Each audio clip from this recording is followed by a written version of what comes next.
have gotten to know many of you.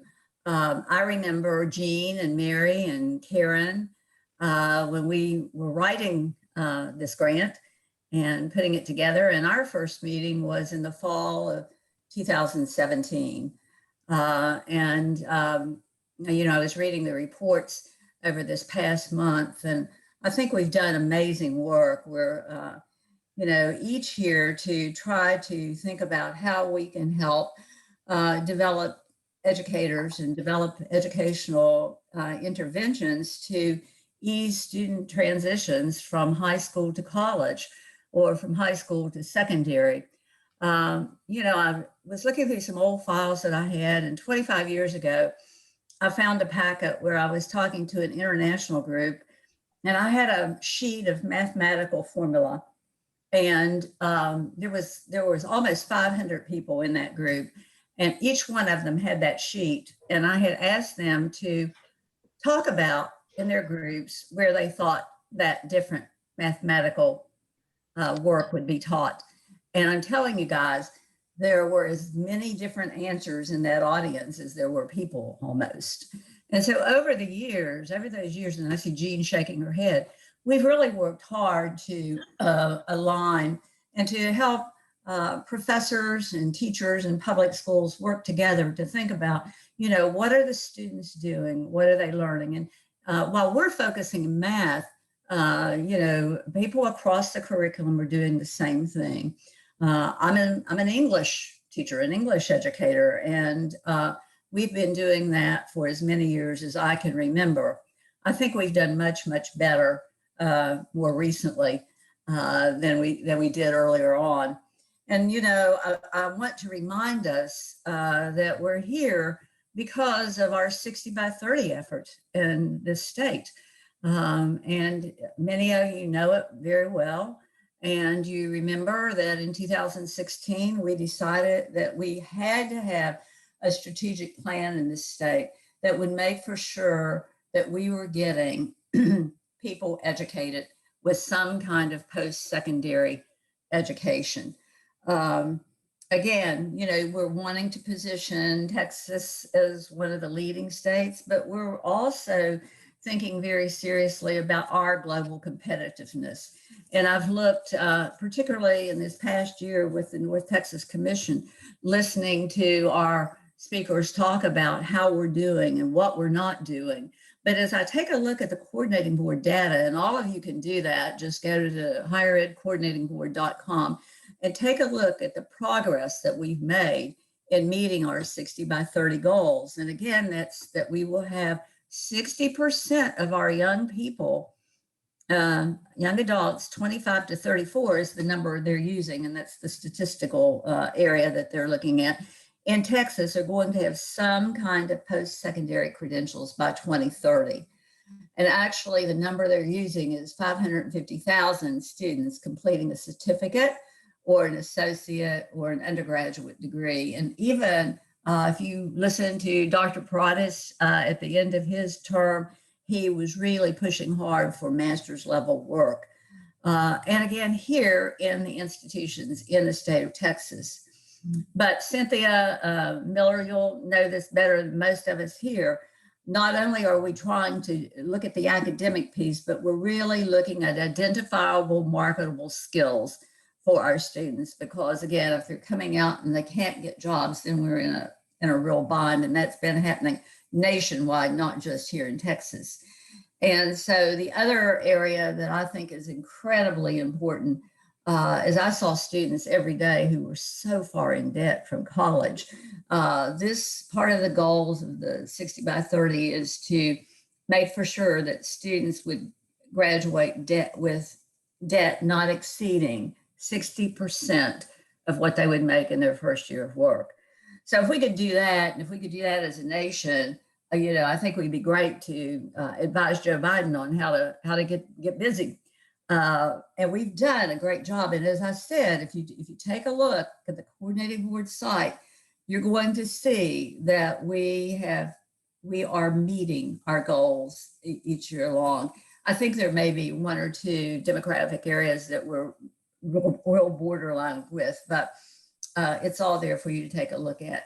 And I think our TexRAN effort over the past 4 years in mathematics is really helping teachers to do the work that we need to do here in Tarrant and Denton counties. I've been amazed to listen to the conversations that have gone on and listen to the knowledge that each of you bring.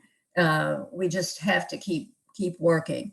And I know that Shanna is looking for us to think about not only to reflect on the past, and you know how important reflection is as a research tool, but she wants us to think a lot about the future.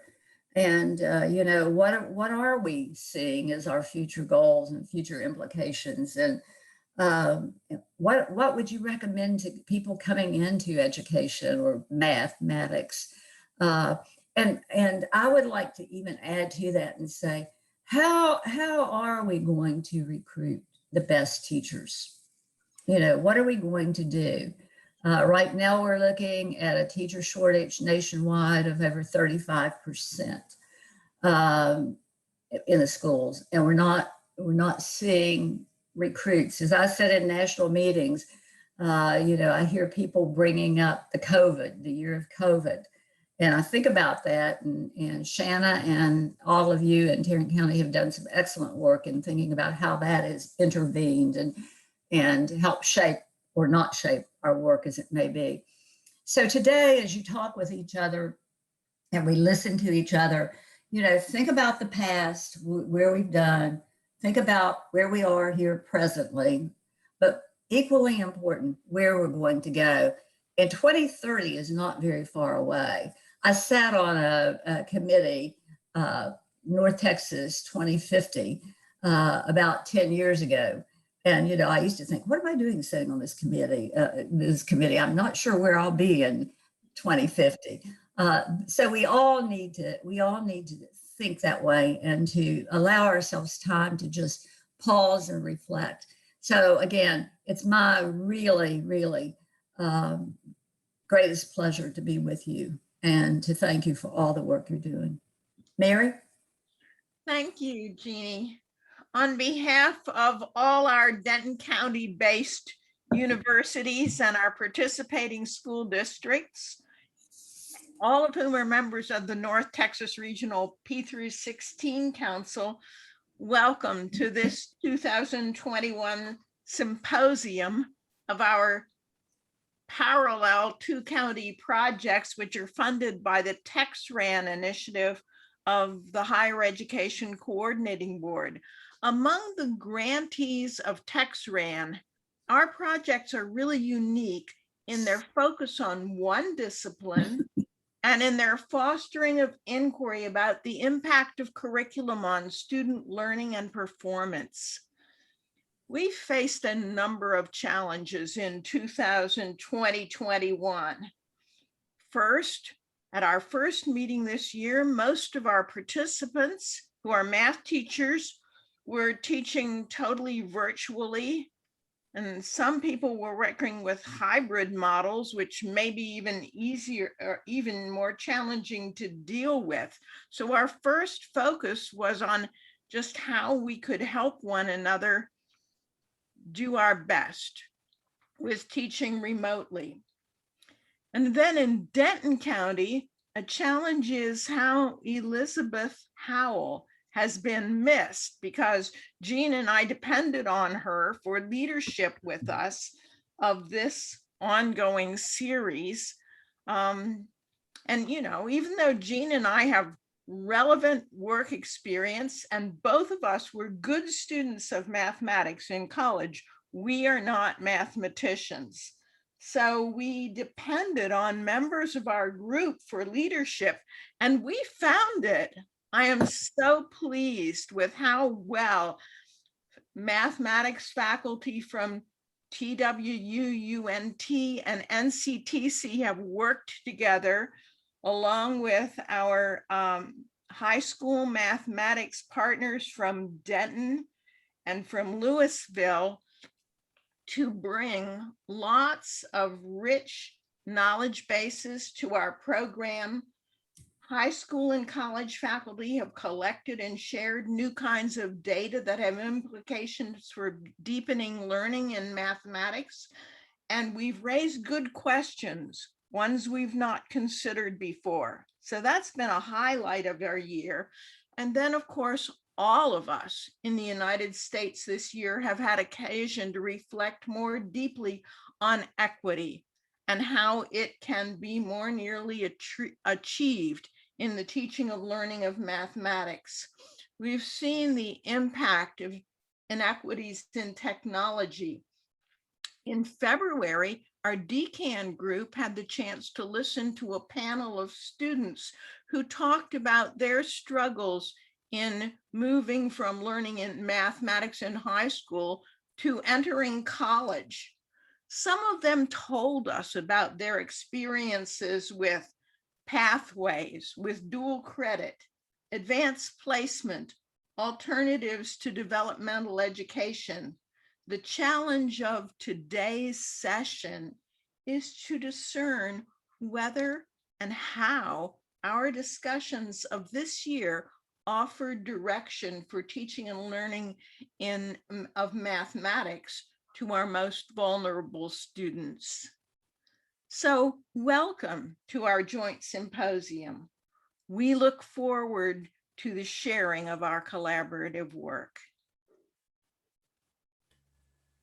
Thank you so much, Jeannie and Mary, for those introductions and for reminding us where we've traveled the last year and what we're here for and some of the important endeavors that we're going to undertake today.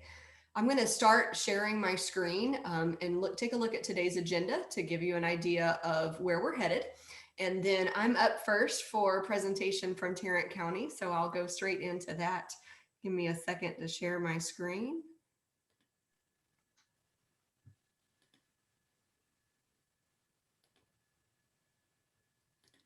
Okay, hopefully if I did that correctly, you should all be seeing the agenda. Perfect. So we are indeed here today to learn from each other, and we are here to network and to talk about how do we want to take all the information that we've gathered. How do we want to take that and move forward? How do we want to make local recommendations? How do we want to make changes in our own classroom? How do we want to talk to advisors? How do we want to take the information that we're learning and that we've learned from each other in these last few years forward?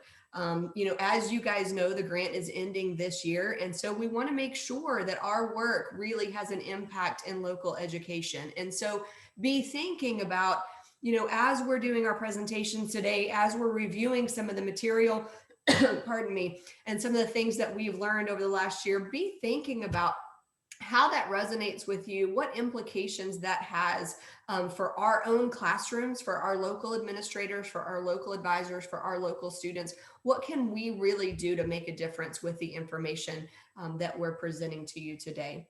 So we'll start with the Tarrant County reports. So I'll go through, I'm actually going to flip the order that I present this information. I'm going to do a short revisit of some local data just to kind of orient us to some of the reasons that we started coming together and what is driving some of this work.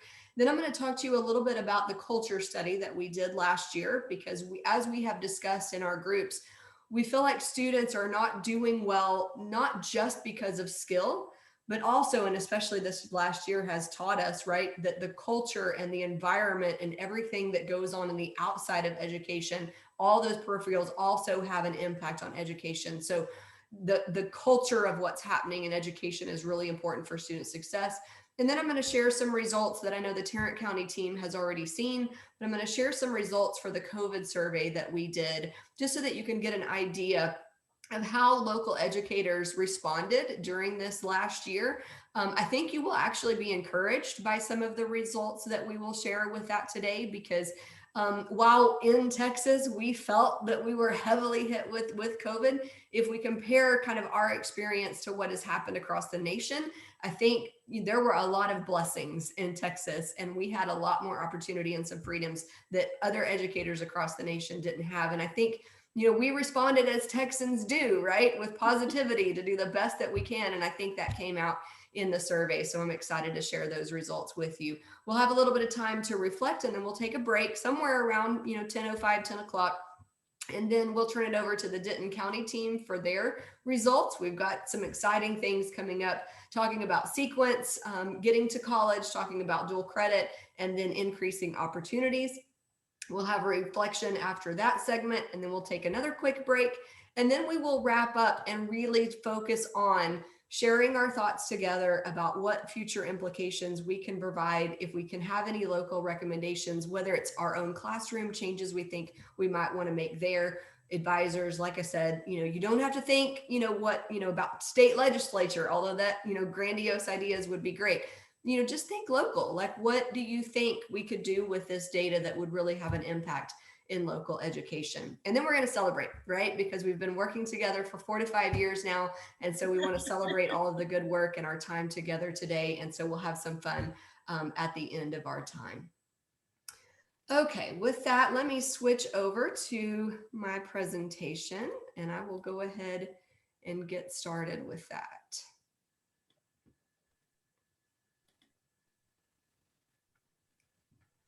Okay.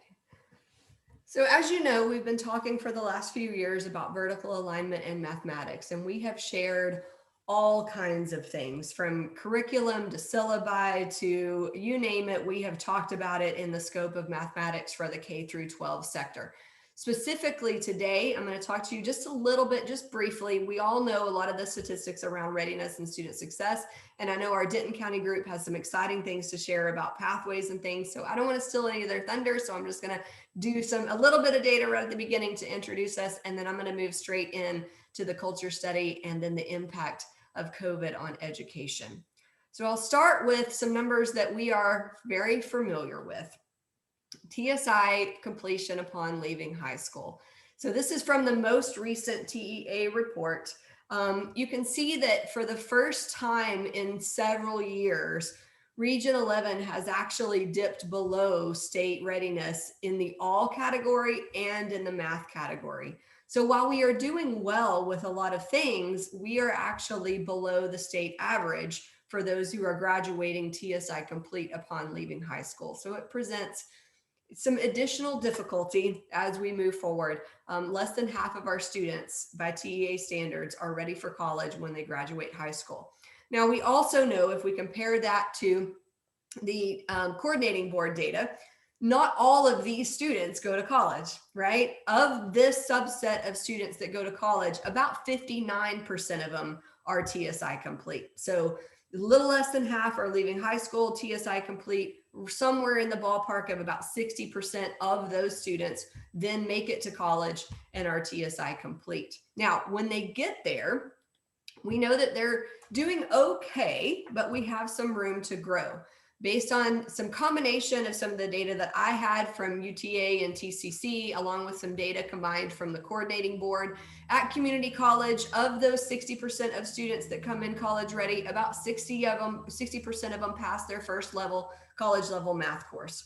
At the universities, that's closer to about 76%. So we still have some room to grow. When we're taking students who are college ready, they're still not passing their first college level math course. And again, not all of that is skill, right? So that's why we want to spend some time talking about the culture study and the COVID impact and the other things that these students need to be familiar with as they enter college, of what's changing so that then they are prepared, right, for that new environment. Now, if you look in the breakdown of some of the most popular entry-level courses, then you can see some of those success rates. Contemporary math, you can see 67 at the community college, 77 at the university. That's a growing course that's very popular now for a lot of our students, as is elementary statistics. We finally got people to not, push college algebra as the end all be all, right? So we are making some progress with that, because you can see that the success rates in college algebra are still lagging behind. And unless you're going to be a STEM student, which only about 10% of our students are, unless you're going to be a STEM student, you don't really need college algebra. So we're doing okay in some of these classes. I think this gets really interested. And so I'm super excited to see what our Denton County team is going to present to us, because I think this data is super interesting when you see what they took in high school. And then when they go to these classes, then what those success rates look like. So we'll get some more detailed information from that team when they present momentarily. Okay, so with that, to kind of orient us to what the numbers look like, I want to segue into the culture study. And what we've done is we've just created a comparison, and we use UTA, but I think that most of the things in the UTA column can be generalized to most universities. It won't be exact, but I think we can kind of look at a university column.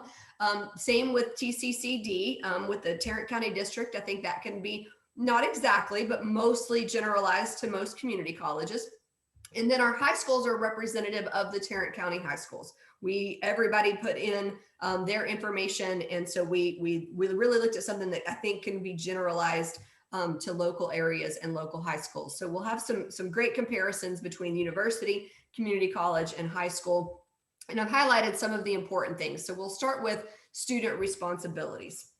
So you can see that overall, students are chiefly responsible for their learning, but that shifts midway through high school, right? So for freshmen and for sophomores, really it's parents and teachers and other people in the students' lives that are chiefly responsible for their learning.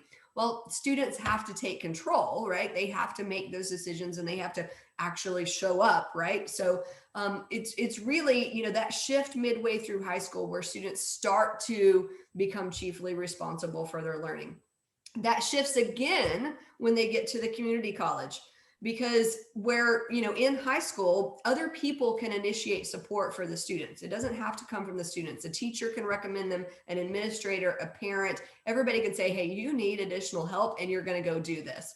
When you get to the community college, you might have the teacher that says you need additional support. You might have a class that says you have additional support, but really that's up to the student. When they move to the university, it is solely up to the student. If you need help, if you need tutoring, if you need any type of support, the student must initiate that. Students are not always ready for that responsibility. And so we need to make sure students are prepared, and that they recognize that if you need help, it's not always going to happen that somebody's going to tap you on the shoulder and say, hey, you need to go get some tutoring. The student is going to have to be self-motivated to do that. And so we do need some support structures around them, and people making sure that they're aware that they need to be the ones seeking that assistance. In terms of instruction, we kind of go from highly coordinated to not so coordinated back to highly coordinated. And so that's a unique, comparison when you look at the instruction, because as we know, high school curriculum is highly regulated, right? You have very little freedom of what you're going to teach in high school. You have to be by the book. You have to make sure you cover A through Z in a certain amount of time, right? Everything has to be covered because you have all of those standards that you have to get through. What we've noticed at the community college is there's not as much common exams. There's not as many coordinated classes. There's a whole lot more autonomy when it comes to academic freedom. And then when we move back to the university, we're highly coordinated. All of our, entry-level freshman and sophomore courses, they all have common exams. They all have course coordinators. They all have pretty much the same homework sets. It's very highly coordinated. Across the board, we all see a lot of diversity, which that part is very exciting. I think we are really starting to see more diverse backgrounds, not just at the university where I think that came first, but now that is populating into our community colleges and our high schools, where students are starting to see people who look like them, which is really exciting. And that whole idea of diversity, and if you can see her, you can be her. I think that really is exciting for some of our students because they're seeing people that look like them.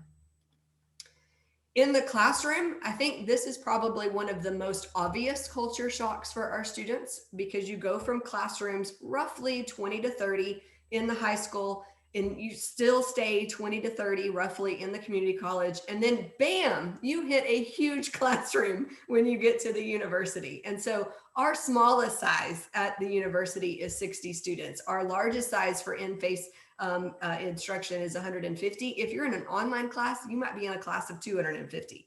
So you have huge classes when you get to the university. And so it's easy for students to get lost in a classroom that size.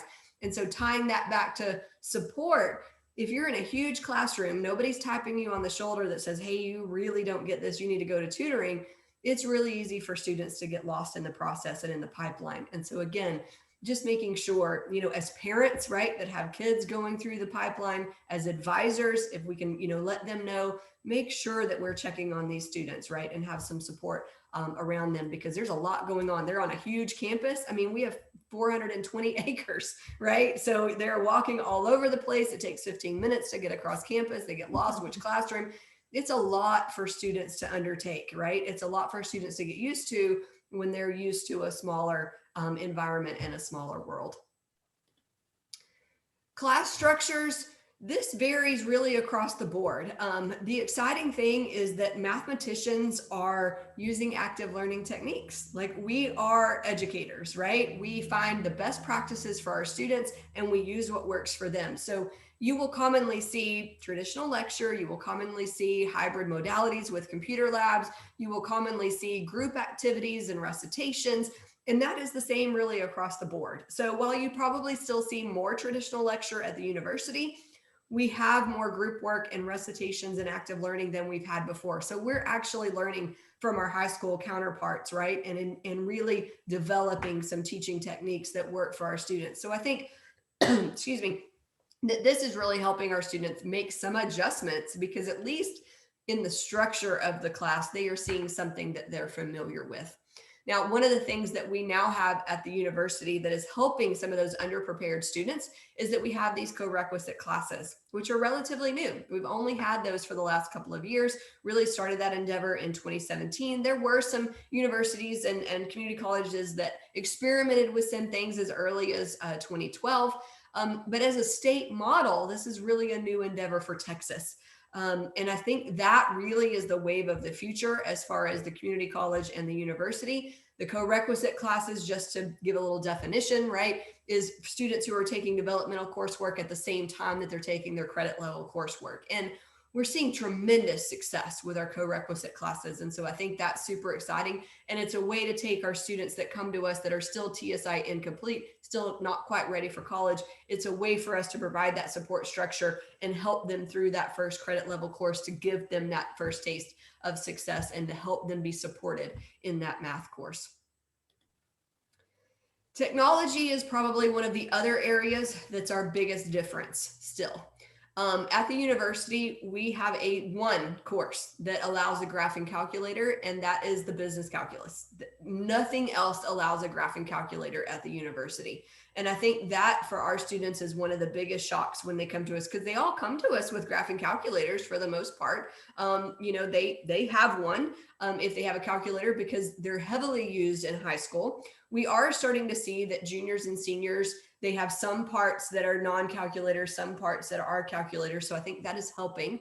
At the community college, the calculator policy is still set by individual instructors, and a lot of them allow graphing calculators. And then there's that hard stop when you get to the university. We allow non-graphing calculators, scientific only. And it's very restricted on which scientific calculator we allow. We don't allow plus or pro models.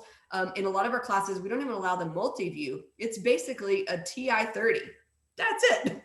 Because we want them to be able to work with pi. We want them to be able to do their fractional, calculations. So they have very little calculator support when they get to the university, because we want them to know the foundations. And so I think many of our students are still really struggling with that part of the transition. And so helping support our students, knowing that they're not going to have that graphing calculator when they get to college, is important. Most of us across the board are using software in our classrooms to supplement our teaching. We do have electronic homework, those kinds of things. And so that's a common thread across, with technology across most of our classrooms. With homework and grading, I think this is one of the other things that we have talked about many times that hit students unexpectedly. As you know, in high schools, many times you are allowed to make up your work. You are able to do it at, any given time. If you have missing things, you can go ahead and turn it in. We still have that whole not less than a 50, on the grading scheme. And then when you get to, community college, and when you get to the university, very little makeup happens. You don't have a whole lot of wiggle room on a due date. They get that first zero. They don't understand that they can't come make that zero up. It's a zero is a zero. And so that transition that they've just spent 13 years being able to do their homework whenever they finally could get around to doing their homework. And then they're coming to the university. And again, that's another one of those hard stops that the due date's a due date. That takes some students some getting used to, to be able to do that. And I know that, the high schools are transitioning to, right, for the juniors and seniors, and they're trying to wean them off of, right, trying to, being able to do their homework whenever they can get it. But we also know that they're under guidelines too, to make sure that students are successful. So that's another thing to consider. We also, I think that the surprising thing to me that came out of this one was the amount of work that's required outside of class. With the high schools, you guys have standards from the ISDs that there's very little work required outside of class. Many of you are, regulated that it's got to be no more than 20 minutes, right? Or no more than 45 minutes outside of class for homework and things like that. Where when we get to the community college and the high school, we're requiring 3 hours per class hour. So that's 9 hours a week for most classes. If it's a 4-hour course, that's 12 hours a week that we are expecting students to spend working on their time or their work outside of class. That's a huge difference that students aren't ready for either. They don't realize that they went from 20 minutes outside of class in high school to now 9 to 12 hours outside of class over the course of the week. So, at least a couple hours a night that they're supposed to be spending on their work. So are they really putting time management skills into their calendar to be prepared for that? Assessment, I've got a couple slides for assessment. Again, most of this is pretty common. We are seeing a lot of common exams at the high schools and mostly common comprehensive exams at the university. We see a little bit of that here and there with the community college. So most of the time we do see comprehensive exams for the finals, but they're not always common. So again, it's that whole thing where we've gone from, highly structured to a little more autonomy back to highly structured. With the really for our entry level courses, I think review sheets are pretty common. So I think that's less of a culture shock for our students. So that's a little bit encouraging. I think once they move at the university past that entry level course, they're not going to have those review packets. And so students are they're trained to look at the review packets. If it's not on the review packet, then I might have a problem. Because, they at the university, they have to study beyond the review packet. It's not, the test is not going to necessarily look like the review. And one of the other things that I found to be different than the high school and the community college is that at the university, we don't always cover all of the material that would be on the test either. At the high school, all of the material is covered in class. At the community college, most everybody agreed that everything's covered in class. At the university, we don't necessarily cover everything that could show up on the exam. We expect students to be doing the work and to be looking for and adding to what we're doing in lecture. We expect them to be co-partners in their education when they get to the university level. And so that was a difference that I don't think students are necessarily prepared for. We get remarks all the time that says, well, that test question didn't look like my homework. That test question wasn't covered in lecture. And we're like, yeah, exactly. It's part of the material. It's part of the content. It's part of the objective. You should get to a point to where you can critically think, if I know this, then I can figure out that. And students aren't quite ready at the freshman level, right, to make that transition. That is something that takes them a little bit of getting used to. There's also very little, if any, extra credit work when you get to the university. It amazes me every single semester that students won't do regular work, but they'll do extra credit work like crazy. And it's like, if you just do your regular work, you don't need the extra credit, but that doesn't seem to compute with them. But that's something that they'll ask I don't know how many students ask, well, what can I do for extra credit? there's no extra credit, I mean, that doesn't exist. So that's a culture transition that we need them to be prepared for too, that you just have to do the regular credit. If you just do the work, you don't need the extra credit, but that has to retrain their mind to get there. We also have some grading policies. We know at the high schools that if you fail, summer school is available, right? You can do grade replacement. We want to get them through. We need them to graduate. At the community college, there's unlimited grade replacement for multiple attempts. At UTA, that's not the case. And I don't know exactly how that is at all the universities, but I think that is fairly common. I know that no more than 2 can be asked for grade replacement, and then you can only withdraw 6 times from a class. I think that's a state rule. So, and that also, the 6 withdrawals is also to the community college, since that's a state rule. So, if you're in trouble, you can only withdraw a couple of times before then you have to either pass the course or then your, GPA is in jeopardy. So, there's very little grace, right, for students getting used to this culture shock and really figuring out how the community college and the university works when they're coming in, because there's not many attempts before they really then start to get in trouble with their GPA.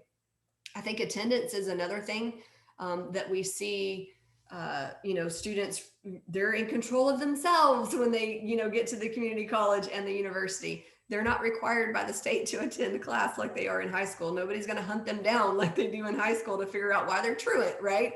If they don't show up to class, they don't show up to class. Now, the nice thing about the community colleges is that there's lots of policies that faculty can drop them if they don't show up. I really wish we had that policy at UTA. We don't. If they don't show up, they just don't show up. So, this, again, that goes back to the students are responsible for themselves. And so getting them to make sure that they show up when they get to college, and that they don't use that newfound freedom to hurt themselves is a really important endeavor in the culture comparison as we help our students move through the pipeline. So that's the last culture piece that I have, but hopefully that has given you an idea and just kind of reframe some things that most of you probably already were familiar with, right? But gives you an idea of just what our students are facing, just a reminder of, what they're facing when they graduate high school, they start at the community college, transition to the university, or maybe come straight from the high school to the university. That might be even more of a culture shock. Helping our students prepare for that transition is one of the things that we're here for. So think, how can we, knowing all of this and knowing what they're going to face, how can we help them? How can we put some things in our syllabi at the university level? How can we prepare them as you're exiting their classrooms at the high school? How can we make them aware that this is what's going to happen, as they transition to their next step in their educational endeavors? I know UT Arlington has some boot camps, for all different levels now. We have 4 different things that happen over the summer to make sure. And I think this year more than any, with skill and with culture as an idea, right? Getting students in that 1-week preparation, getting them ready to start college on a firm foundation. What are some other ideas and some other things that we can put in addition to week-long boot camps that can help our students prepare? What are some support structures? Just be thinking, right? Just trying to get the juices flowing about how does this, what can we do with this, right? All right, the last little bit of my piece is to present to you what we found with our COVID survey results. So I want to talk to you just a little bit about that, and then I'll pass it back to our other partners for our next segment. Give you an idea of who's represented. We had broad representation in the K through 12 sector. So I was very excited to see that in the COVID survey results. Only university that this was deployed to was us, University of Texas at Arlington. We had 2 community colleges represented. We had the entire Tarrant County district, and then we also had Weatherford College represented in the COVID survey. We had pretty good response rates. We had 65 complete responses and 36 partial responses.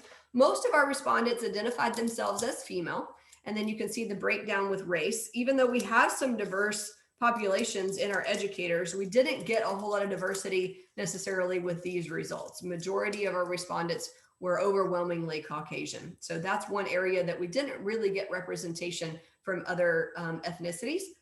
So consider that when we look at the results. We did get broad representation though for teaching experience. So we are across the board in all facets for teaching experience. We've got lots of new people, 17% less than 5 years, but then we had 34% 20 years plus. So lots of experience and maturity.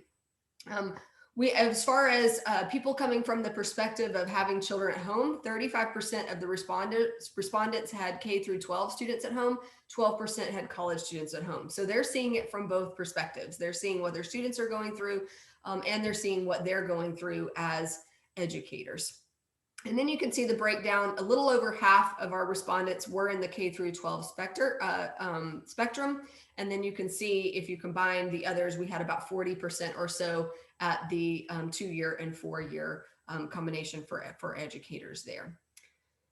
So perspectives of the local teachers, some of the things, this is where I found things to be very encouraging. Most of us felt valued. I think if nothing else over the last year, people have recognized how important education is and how much work teachers actually do. When parents all of a sudden had to do some of it at home, I think they went, oh my goodness, we need more teachers. So I think in most cases that translated into the teachers feeling valued. That wasn't the case though across the board. We did have some educators that really just felt like they were taking the brunt of things in COVID and that they didn't feel valued, but at least overwhelmingly our respondents did feel valued. So I thought that was encouraging. They also felt supported by their administration. As we'll see later on in the survey, they also agreed overall with the direction and the decisions that were being made by the administration. So I thought that was encouraging. We at least felt like we had some support from those above us. If you want to have an idea of kind of what we were all facing the last year, only 3% of us were fully in person, about a quarter fully remote, and vast majority of us were some hybrid crazy model. I know at UT Arlington, we had 8 ways you could teach a course. And so that was, highly entertaining, we'll call it that, for lack of a better word, as we move through this. And I know in the K through 12 spectrum, especially the teachers who were having to do both, and I know this happened at the university too, when you have students in front of you in person and you have students in online at the same time and you're trying to regulate both, that's really tough. And so some version of hybrid was used across the board over the last year as we endured the COVID pandemic. Overall, we mostly felt like we had adequate training for teaching online, but you can see that pretty big hit in the disagree. This was, more felt like we had, but we really were split here. So there was a whole lot of people teaching online that didn't feel like they were trained at all. We were figuring it out as we went. And, as you can see today, finding the unmute button, it's still, and we're a year into it, right? Is just trying to do everything online. We're sitting here feeling like we're talking to ourselves, right? I can see your faces, but I can't hear anything, So, we've been doing this now for a year and, just trying to figure out what's the best way to do it. Can I use 2 cameras? Can I use a document camera? Can I use a tablet? Can I use an iPad? What apps exist for this? All the things, right? So some of us felt like we were ready to do that. Some of us felt like we really just figured it out on our own. And I think we've been successful at it last year. I think we've muddled our way through and we've done the best we can because that's what we do. We didn't feel like that our district or our administration supported our students. That was pretty overwhelming. The students were just kind of thrown into the online world going, good luck, little fella.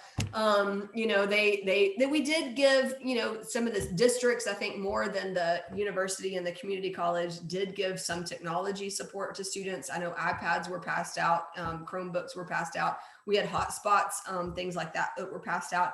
Surprised me that even at the university level, we had to do that for a lot of our faculty. That was a surprise that came out of this survey too, that that we had a lot of faculty that just have unstable internet at home. Some of you may be dealing with that right now. I don't know. Just having, and I think just sharing bandwidth, right? You've got, 3 kids that are trying to learn online. You've got to teach online. Your husband's over there working at home, or your wife's working at home, or your partner. So you've got everybody in the neighborhood sharing all this internet, and then, trying to figure out how to do that.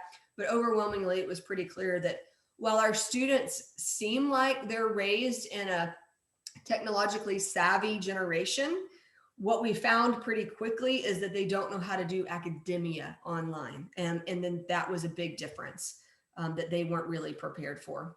Faculty did, again, feel like they got some support overall. There were a few, again, that felt like they were on their own, but at least faculty felt like they got training. Administration and staff, same thing. They felt like they had a little bit of training for how to handle the online world. Again, dealing with parents, heavily on the disagree category, right? So parents had no idea. They had to learn the app. I know we have a 7-year-old, a grandson in Arlington ISD, and watching our daughter trying to figure out those apps and what to click here and what to submit there. And we were on our own, and I was like, I don't know, Miha, you got this. Like, you figure it out. You know, we can do this. But I know parents overall felt the same way, just trying to figure out, okay, at what time do I log into Zoom? Okay, I've got 30 minutes with the teacher here. Then it's self-support. I got to work on the app. I got to do homework. Then I got to log into Zoom again this afternoon. Oh, what day is it? No, we're remote today. We're on campus today. I can only imagine, right, what has transpired over the last year. But overwhelmingly, we didn't think parents got the good end of the stick here.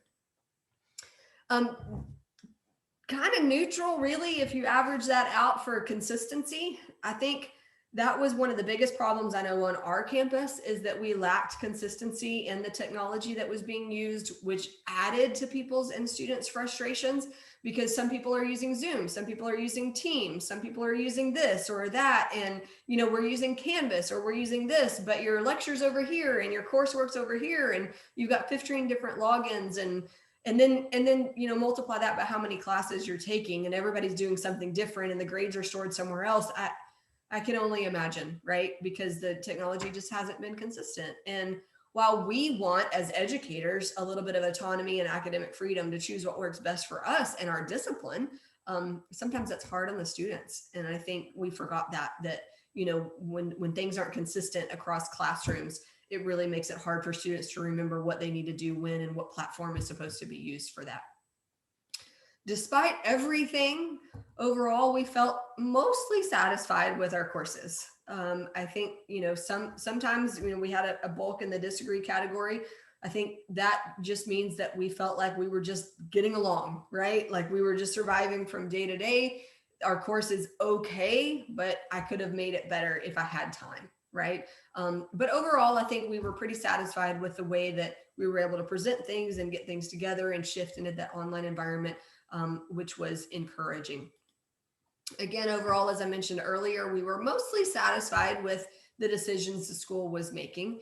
You know, I think, you know, I think overall, and as I mentioned when we started this thing, I think Texans, you know, we just find the positive in everything, right? So, you know, it's going to be okay. Whatever it is, I'm going to roll with it. I'm going to do what's best as educators for our students. And that's what we did. Here's the biggie. Students not being in the classroom is impacting student success. Overwhelmingly, yes. And I think we will see this for years to come. I don't think we really have an idea yet of the impact that this has had on our students over the last year and a half of them overwhelmingly not being in the classroom. We recognize that is impacting their student success, and this is something that we're going to have to reckon with. Next year, if I know UT Arlington is planning on starting as normal, whatever that looks like, in the fall, you know, we are preparing for underprepared students, you know, and I think that transitions down to every single grade level underneath us. Every single grade level is preparing for prepared students, you know, even from our third grade teachers realizing that, you know, they might be operating on a second grade level, you know, to, you know, high school to community college across the board. We understand that this has been really hard and students are going to have some foundational gaps that we're going to have to help them overcome. Some of us felt like we had time. Some of us knew that time is elusive.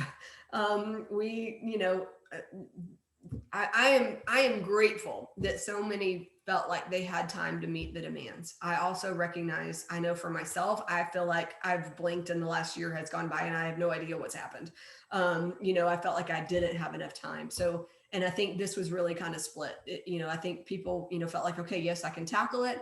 but at what cost sometimes too? Is that eating into your Saturdays? Hello, we're here on a Saturday morning. Sundays, what does that look like? Are you working into your evenings? I mean, educators do that a little bit naturally anyways, but how has that exacerbated things, throughout this last year?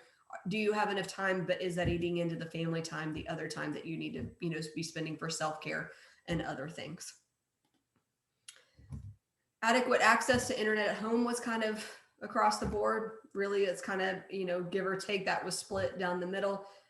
We found out pretty quickly that most students don't have adequate access. And this was really, I'm glad Mary mentioned things about equity, in her intro. I think this really split the lines on equity, where we really saw, students who are in higher SES homes had adequate access, and students that aren't in, high SES homes or no home at all, didn't have access to internet for all of this. So what do they look like? What does this gap look like now that we've had a year of COVID, when we were already dealing with gaps? I think our Denton County team is going to address some of those gaps a little bit later, but has this exacerbated that? I think really, looking at some of the equity issues would be something, for us to continue to investigate as we move forward. Another encouraging piece is that most students felt like they were able to contact their students when they needed to. So I thought that was encouraging. I know for us at the, university, email, students don't check their email. So I know this was a little bit of a struggle point for us, trying to reach out to their students, especially if I needed them quickly. I think that's one thing that Teams has helped us with, because students like to text message. So I could Teams them and it was like we were chatting, I could text message them. And so that's one byproduct, I think, of COVID that has been actually kind of helpful, because it has helped us be able to contact our students a little quicker. It has also, though, really eaten into boundaries, because my students will Teams me at 2:00 in the morning. And I'm like, I'm not responding to you at 2:00 in the morning. And they're like, but why? Well, I'm asleep, so you can set things to where it doesn't, wake you up, but it's just about those boundaries. I think figuring out what that looks like, post COVID, to be able to contact our students and for them to be able to contact us. I think this was, largely split across sector. Our K through 12 partners did not feel like they were holding their students accountable for their work. They didn't feel like they could. Whereas at the university, we felt like we could. We had a little bit more, policies and things in place where we could hold our students accountable for their work. And I feel for our K through 12 partners, where they felt like they really lost control here, that they, were passing students if they just signed in once. And I know that's hard as an educator. That is difficult to reckon with. And so I appreciate just, you guys pushing through with this when this really is a struggle point for some of our local teachers. And then I think here's another biggie that we all can appreciate. COVID has increased teacher burnout. I think we are all exhausted.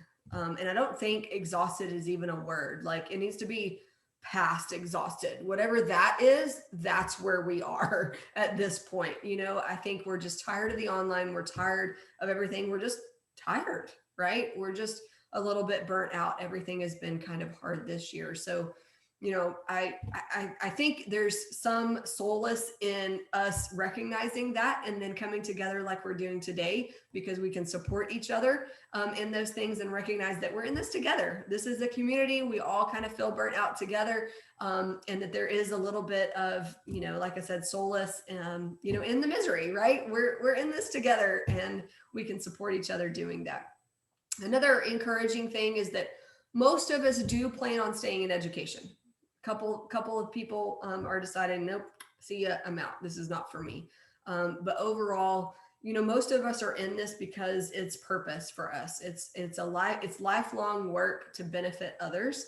And so we are in this, right, to help them educate for the future. So I think that's super encouraging. A couple of perspectives that came out of the survey. 62% said that lack of structure or distractions was the number one hurdle for students. And I think that can even be said really for faculty too, because It's so easy to join a meeting, turn off your mic, turn off your camera, and then totally disengage. And I think students do that too, right? They're over there on their phones, chatting with their friends, doing whatever, or doing their homework in the middle of the lecture. I mean, I guess we're grateful they're doing their homework, but they're not paying attention to what we're saying, right? So, there's just so many things when they're not in front of you to have that structured component throughout their day. In so many ways and so many distractions really have kept them off target or off task. Other top concerns that came out of the survey for K through 12 is that parental and family support. That was really difficult in that sector. For community college, it was work commitments. Students had so many other things going on. They might have lost a job, or their family might have lost a job, and now the student is trying to help support the family. And then surprisingly for the university, our top concern was actually technology and internet access. I think, for us, and again, just to remind you that the contributors to this survey for the university level were solely from the University of Texas at Arlington. One of our top missions is open access. So we do have, some lower standards than some of our other partners, because we are still serving our local community. That is a heartbeat for UT Arlington. And so we have a ton of students from those lower SES backgrounds that don't have access and didn't have technology. So many of them didn't even have a computer. Like all they had was an iPad, if anything. And you can't take tests on an iPad. There's things like that, right? That we really struggled with the technology and the internet access. Other top concerns and this was for faculty, for the K through 12, the top concern was mental health and fatigue for the faculty. And then student underpreparedness, and then communication struggles in the K through 12 world. Top concerns were the same for faculty for community college and university. Student underpreparedness was by and large the top concern. And then mental health and fatigue of our faculty. And then again, you saw that technology and internet access for faculty. Remember, this is not for students. This is faculty having technical difficulties and internet access concerns, not able to meet the demands of an online classroom. Other written perspectives, and I'm almost to the end of this. From a K through 12 perspective, this was just from the open-ended, tell us what's on your mind. The qualitative part of this felt like they were bombarded with new technology with minimal training. As I mentioned earlier, the hybrid teaching was extremely stressful. You had so many other duties. You had to do health training, you had to clean your classrooms, you had to, lesson planning and parents and this, and you have those things normally, but then on top of that, then you have all these COVID things. Oh, I know it's a lot. In the high schools, we felt like, standards were repeatedly lowered in an effort to improve performance, but actually that was having the opposite result. And then, really feeling like, again, those foundational gaps, they're going to emerge with things that may be hard to overcome in the next couple of years. So I present that to us as an opportunity, right? Because we know it's coming. How can we address those educational gaps that we know might be there? From a community college perspective, the move from teaching face-to-face to online has shifted some of those important activities and really put more onus on the teacher, on the student instead of the teacher, right? And students aren't ready for that shift, right? So they weren't ready for that shift in responsibility. And so that was kind of tough for them all of a sudden, being pulled out of the classroom and being on their own. For that, really recognizing that the face-to-face classroom provides a better sense of belonging. It's really hard to replicate the team environment and that sense of belonging in an online class. And so that was lacking. And students were struggling in that asynchronous environment, and not because they weren't trying, but because they need that live interaction, right? We are social creatures, and students need that social connection as well. And they need more time. Remember, from the community college, one of the most important, or the hurdles that came to the forefront for community college students was work. And so if they're working full time and going to college, they need more time to be able to do all of these activities and things. And as I mentioned earlier, time was a little bit elusive. From the university perspective, just straightforward, there is never going to be a technological replacement for classroom work. That was across the board how we felt. We're trying as best we can to replicate the in-classroom environment online, but there's just not going to be anything that replaces that face-to-face component, and we've recognized that.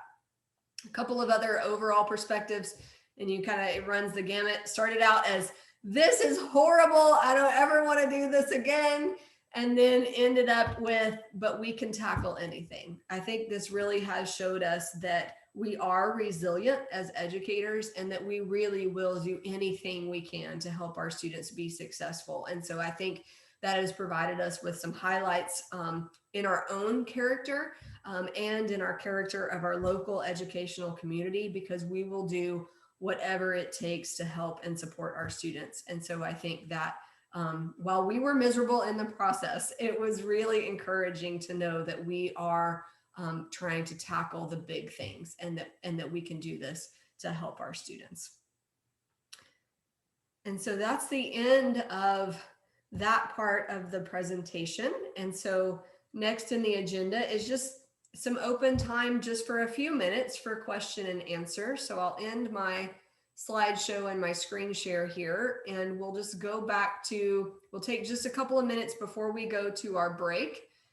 And I'll take any questions, or if there's any comments, anything that anybody, as soon as I can figure out how to end my screen share. There we go. Any questions or comments from anybody? As you can see, I couldn't see the chat as I was doing that, so I'll try to catch up on some of that as well. Any thoughts or questions about some of the things that I've presented this morning? Shanna, just a couple of thoughts. One is, and I may have mentioned this last time, I can't remember, but that part about the accountability. Mm-hmm. You know, we found the same thing in some of our work and surveys in Arlington, is that teachers felt like they were just really kind of detached from being able to hold kids accountable. When we talked to kids, what they told us was, we're kids, we need to be held accountable, but there's nobody there at the house to hold them accountable. You know, parents are working, or, you know, whatever. And so it was kind of an endless circle. That at that age, they probably do need adults to keep them, you know, hold them accountable. It's what they're telling us, that we're kids, we need adults around to hold us accountable. So, and as they get older, that changes a little bit. And certainly when you get into the university or community college level, that changes a little bit. But these were kids. So I thought that was very interesting that they point blank told us that. Yeah. The other piece that last maybe that last slide or last couple of slides about the technology, not I'm trying to remember how you had it worded there, but not being the same thing as face-to-face. Yeah. I remember it's probably right at 20 years ago, being in a meeting where we talked about having all courses online. And I thought, I don't know that really works. Well, now we have data that says it probably doesn't work in all cases. So I just thought that was interesting. 20 years later, we're actually coming back around, and we're actually using data, because we didn't have data back then. It was just, hey, this sounds like a really cool idea. So anyway, just my thoughts. Yeah, that's interesting. And, you know, for some students, they thrived in this environment. It was a minimal number, right? I mean, but some students did thrive. If they're highly self-motivated, you know, and they can do their work and then go do their thing, they were fine. But as you said, some of those kids that really were wanting structure and didn't have it really, yeah, they struggled. Yeah, great comments. Yeah, Jeannie. Yeah, I think, Kevin, I really liked your remark about the students needing to be accountable. And I would argue that most adults need to be accountable. I mean, if you told all of us we can do it, or, you know, we're free to do whatever, and it would be hard, we'd be hard pressed to probably get it done. But also, I think we need to look at some of the national data that's coming out, and it shows, it's really showing that the students who are good in class face-to-face are the students who are generally good hybrid and online. So I think, Shanna, that our data is really very interesting and probably would be well to be out there somewhere, because I don't think that that's the case across the country. Right. Thanks, Jeannie. Shanna, I heard you refer to boot camp, and I didn't know if that was directly a result of Arlington, the university, or if it was at the community college. But can you speak to, we've talked about implementing boot camps prior to session starting, but maybe uncomfortable at how we can make that happen Sure. and it be a successful component to welcoming students back into a learning environment. And can you speak to that a little bit? Yeah, so we started the boot camps back in 2015, but we've modified them now because of COVID. We used to charge a little bit higher of a fee for the boot camps. They started out being about $95 because the original intent was for students going to Cal One. If they weren't quite ready for Cal One, our placement test might tell them they need college algebra or pre-calculus or something like that first. And so we initiated the boot camps to say, okay, we know you need to start in Cal One, so let us, take a week of review, and then let's take the placement test again and see if we can get you, back up to speed to where you need to be to go ahead and start in Cal One. So that was the original intent for the boot camps. We've now expanded that intent, recognizing that students not just going into Cal One, right, going into any math course period might have some foundational gaps that we just need to get them ready to start on a firm foundation. And so we run, it's a 4-day session now. We started out at a 5-day, we've reduced it to 4. It's 3 hours a day. And they meet virtually because students aren't in the dorms yet, things like that, so that they can connect from all around the world. But they meet for 3 hours with one of our lab faculty. We run it at the University of Texas at Arlington. They meet virtually with a live faculty member, talk about some materials. We've really kind of pinpointed some objectives. And then when they disconnect for the day, they have some assignments that they need to work on, and then they'll come back the next day and they'll go at it again. And so what we've found, it helps them make a connection to the university immediately, right before they start classes, because they're already communicating live with university faculty. And then it helps them just get back into the mindset of mathematics and helps them review some of those crucial components before they start classes. And so we run, we're starting a brand new one this year for non-STEM students. So those that are going into contemporary math and statistics, we're starting a boot camp for that population this year. We'll run that one along with our algebra review the first week of August. We run a trigonometry review the second week of August. And then we have a new one, or a relatively new one, we started it last year, that's prepping our Cal 2 students and reviewing Cal 1 topics, because we see a variety of students coming in from all backgrounds for Cal 1, whether they took transfer credit for Cal 1 or AP credit for Cal 1 or this or that, getting into Cal 2, really making sure that if they don't have a collegiate level, right, at our university Cal 1, that they're really ready to jump right into our Cal 2. And so we've started, that boot camp actually runs over a weekend. It's a 3-day boot camp, and it runs the weekend that classes start. And because we're targeting that single, class, anybody who's registered for Cal 2. So it's all virtual. And so that helps, students wherever they are, be able to connect to the campus, get ready, get started. And with COVID, we've reduced the fee to, it's only $45, and students can write essays for scholarships. So we're also, trying to keep equity in mind. So if, they need, that, and they can't afford even the $45, we'll let them in, as long as they just tell us why they want to be there. And so that's, an important endeavor that we're doing. We're trying to take this model nationwide. That's a project I'm currently involved in. We're partnering with Lockheed and with Wiley. We've got some engineering marketing degrees and some other things that we're looking at, trying to, because there's a workforce component here too, right? People coming into workforce that might need just some general foundation mathematics skills. So we're also trying to take that avenue with our business partners, and then also just make what we're doing available broad stream to anybody, whether they're still in high school, whether they're attending another school, whatever it is. If you just need to use these materials to help your students prepare, we're in the process of trying to make this a little bit more accessible to anybody.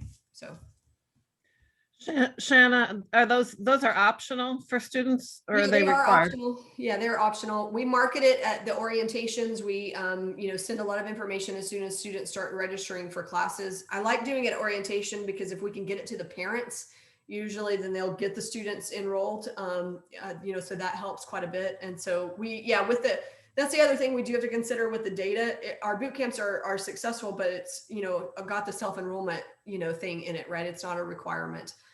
We are seeing them be heavily attended, especially last year. We had more students enrolled last year than ever time before. And I think that'll just increase this year as parents and students and everybody recognize that I might need to review a little bit.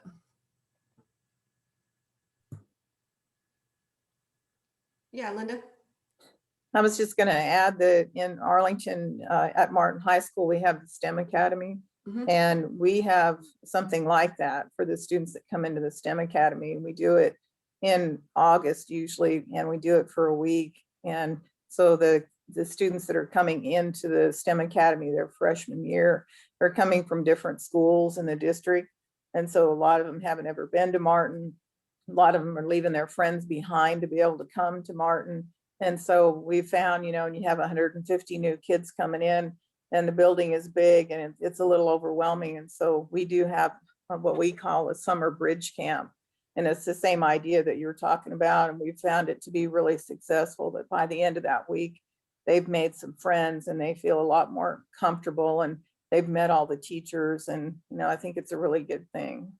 Yeah, thanks, Linda, for that. I think that ties, to what we were talking about with culture too, right? Because I think making those friends and making connections is just as important as the mathematical skills, right? That sense of belonging and feeling like, that someone in the classroom. And I think that's what we found too with our boot camps, the connection, with the students to each other, but also to university faculty. If they can identify to the university and to the faculty, making those friends and doing all those things are so important. It's a really good point. Okay.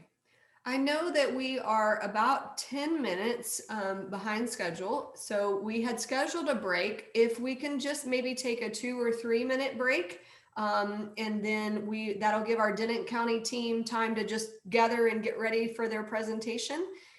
So I have 10:24 right now. So if we could come back at 10:27, and we'll give a 3 minute break and then come back and we'll shift over to our Denton County team. So we'll see you right back here at 10:27.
Well, that was a super quick break. You had to hurry. We did have to hurry.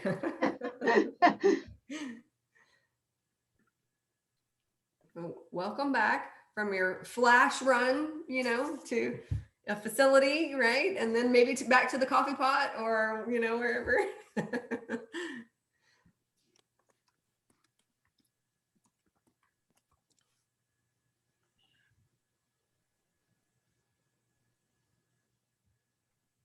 Shanna, if you will give our team permission to share their screens, that would be great. Namerla will be sharing first.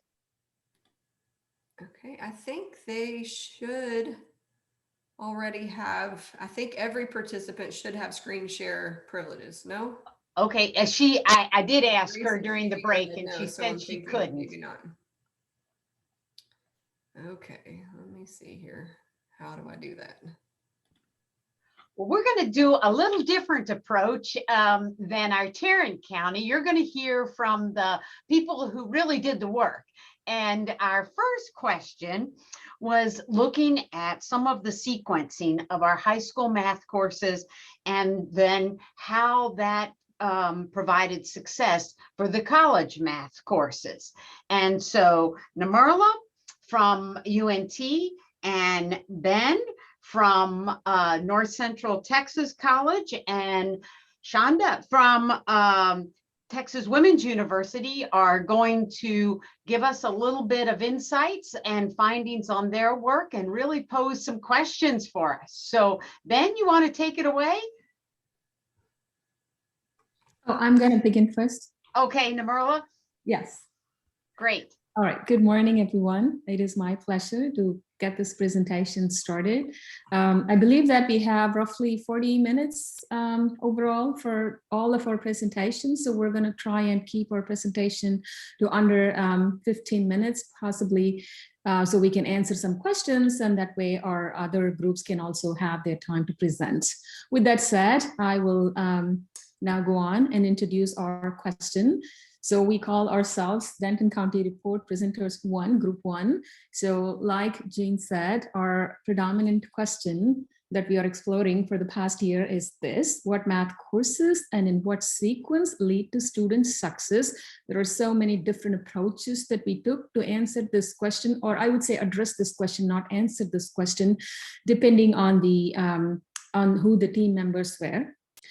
We started exploring this back in spring 2020. This was all before COVID and all of that. So we had two questions back then. What math courses and sequences do high school students currently take? And how does student success in college vary by the math pathway that was selected? So under the umbrella of the larger question, our team came up with smaller questions because in our team, we had scholars from the local ISDs, and we also had scholars from the community college and the university. So we decided to focus on a particular research question to address that broader research question. So back in spring 2020, we had partners from Louisville and Denton ISD, particularly representing the 5 high schools that you see listed up there. And that subgroup decided to focus on this question: in which courses students from the following high schools were placed in fall 2019. So in order to do that, they first began by looking at the math pathways identified in their own school districts. So what they did was they gathered infographics on math pathways from Louisville ISD and similar graphics from the Denton and Crum High schools. And they also requested this information from UNT and NCTC to see how well those aligned with each other. So that was the first method. And then the university faculty subgroup also decided to track course sequencing by collecting data from the UNT context and the NCTC context.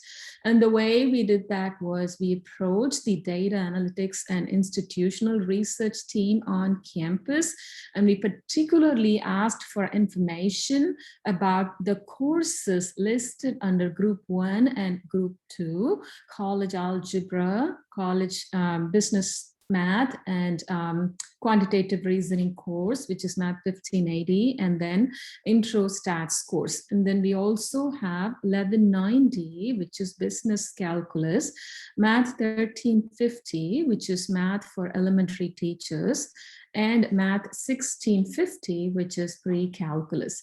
So we asked for data from those 5 schools in which courses the students from those 5 high schools were placed. So that's the data that we collected.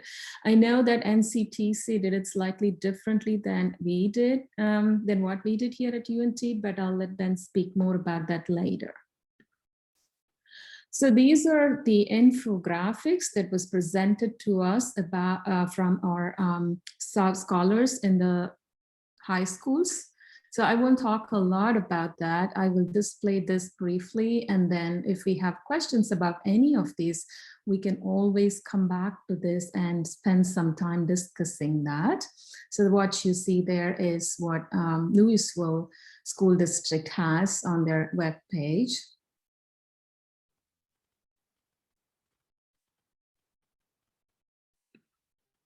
And then here's another infographics also from the Louisville School District.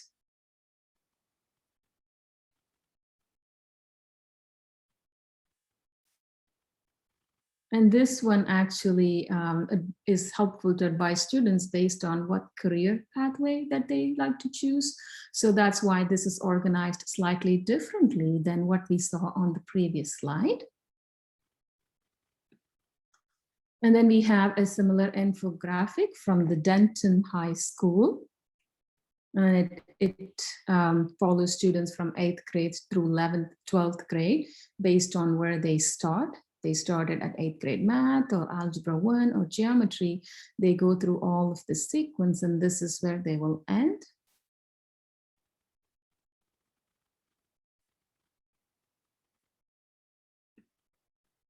And then what you see here is NCTC. So we saw the high school perspective. This is where students end their math work in high school. And based on the work that they've done in high school, this is where they're placed at NCTC. I know there is a lot of information there, and I won't try to read or decipher all of this for you, but you know that all of this information is out there on their web pages. If anybody is interested, we can always go back and look at this information in a greater detail. And here is a UNT flowchart that addresses the similar approach. So based on what math courses that students have taken in high school, the advising committee advises students to take one of these courses. And based on what they do, they continue to progress with their math courses. So this is the work that was done by the subcommittee that focused on exploring math pathways and prerequisites. And then I'll talk particularly about the data that I collected at UNT. Like I said, I contacted the DARE team at UNT, and I particularly asked for breakdown of numbers based on which high school they came from for fall 2019 as well as spring 2020. As you can see, so here's your college algebra 1100. This is your math for business students. And then we have 1190, which is business calculus, Math 1350, math for elementary teachers, and so on and so forth. And you can see where the students were placed from those high schools. At the time, we didn't particularly wanted to ask for the grades because, as you can see, there was only one student from Billy C. Ryan High School, and we were worried that it would perpetuate some kind of negative trend if a student didn't do as well in one of the math courses. So we didn't particularly ask for how well students did in any of those courses because of the way in which we collected data. So we didn't ask for whether the student got an A or a B or a C or a D, or even whether the student passed or failed. And this is similar data from spring 2020.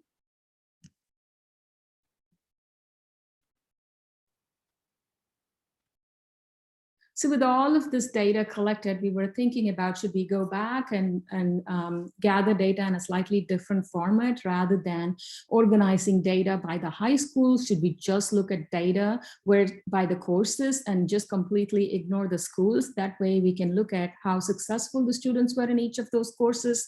So those are the questions that we were exploring back then in spring 2020, and then COVID hit, and then we all had to readjust our lenses and frameworks and the kind of work that we did. But before we talk about the shift in our approach, I will invite Ben to share some of the data from NCTC on this topic. Yeah, so this was kind of also gathered kind of fall 2019 data. And we were just looking in particular at this slide was how the students that were incoming to these various classes, kind of our entry level classes did, but specifically the regular classes versus the co-requisite model classes. And so, yeah, you can kind of just view for yourself kind of the differences there. And it kind of spurred even more like the question that we're really trying to get at, which is like, okay, you know, like in the whole grand scheme of things, how do we go from where they're coming from in high school and the different pathways and course sequences that they have there, and then where are they going? You know, like how do they do once they get to college? And so that's really what we addressed, or what we're trying to address with the new survey that we're getting into now. And so, Nirmal, if you want to go to the next slide, we'll kind of talk a little bit about that. So right now we're kind of in what we call the pilot phase of this survey. And our goal is to really address that question of, or it's really kind of this, you know, if you think about what we've seen, where we were there, we had a lot of information from the high schools. We had, you know, information from the universities and colleges, but it was sort of like in their silos. And what we're trying to do is bridge that gap and kind of get an idea of how does what happens here in high school relate to what happens there. And so we devised a survey where we would administer that to those students in the sort of entry level courses and just ask, you know, what classes did you take in high school? What was the sequence that you took? And so we administered this, and it's sort of a preliminary thing. At NCTC, we basically administered it to the 1342 classes, which is the statistics courses only.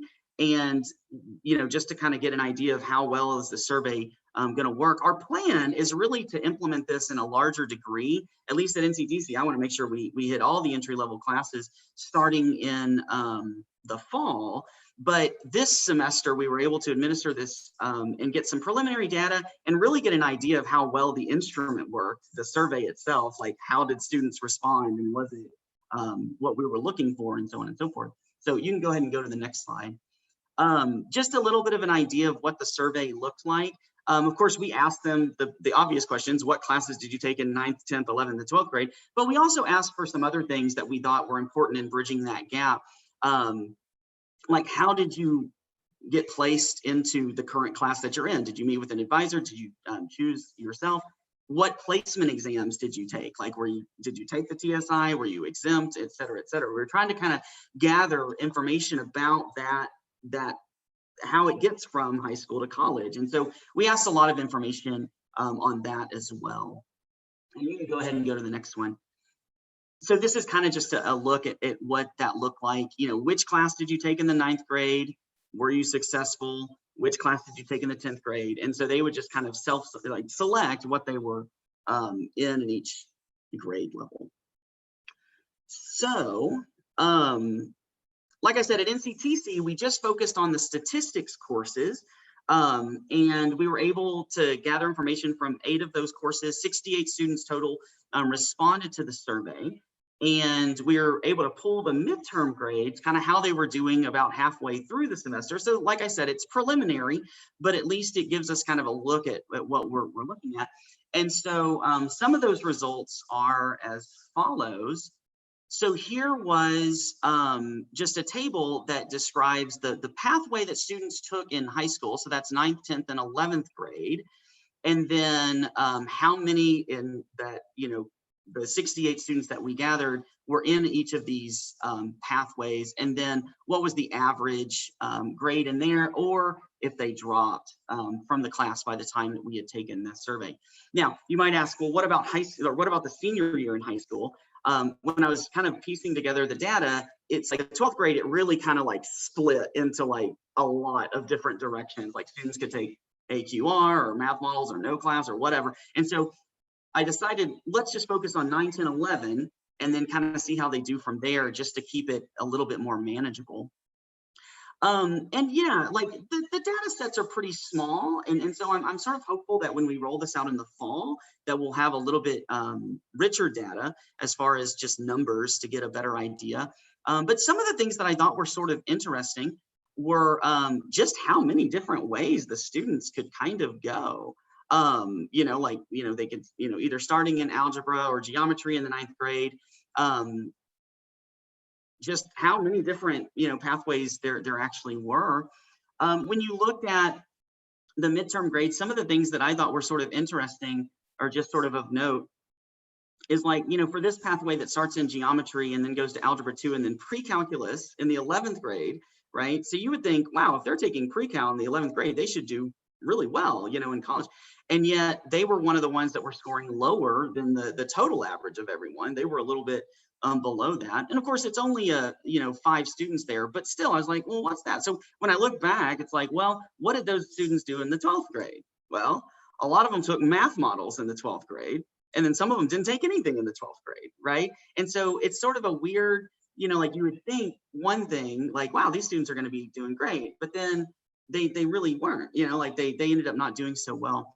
And so anyway, like I said, a lot of this is preliminary. I'm interested to see what happens at the end of the semester, like where they really end up in the class. And I'm also really, you know, I'm interested in seeing what happens in other classes, not just statistics, but college algebra and 1332 and so on and so forth.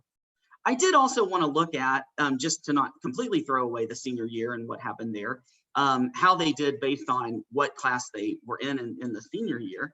And one of the things, I guess, that I would just point out from this one is that if you look and see, you know, what class was taken their senior year, for the students that responded to the survey, the highest one was in the none category, right? That no class was taken the senior year of high school. That one had 16 out of the 68 students that did this. And so, yeah, I thought that was kind of interesting as well. Like, okay, you know, and of course, here's the thing, at the community college, the respondents, we asked them, what year did you graduate high school? So we had everything from 1974 and all the way up to 2021.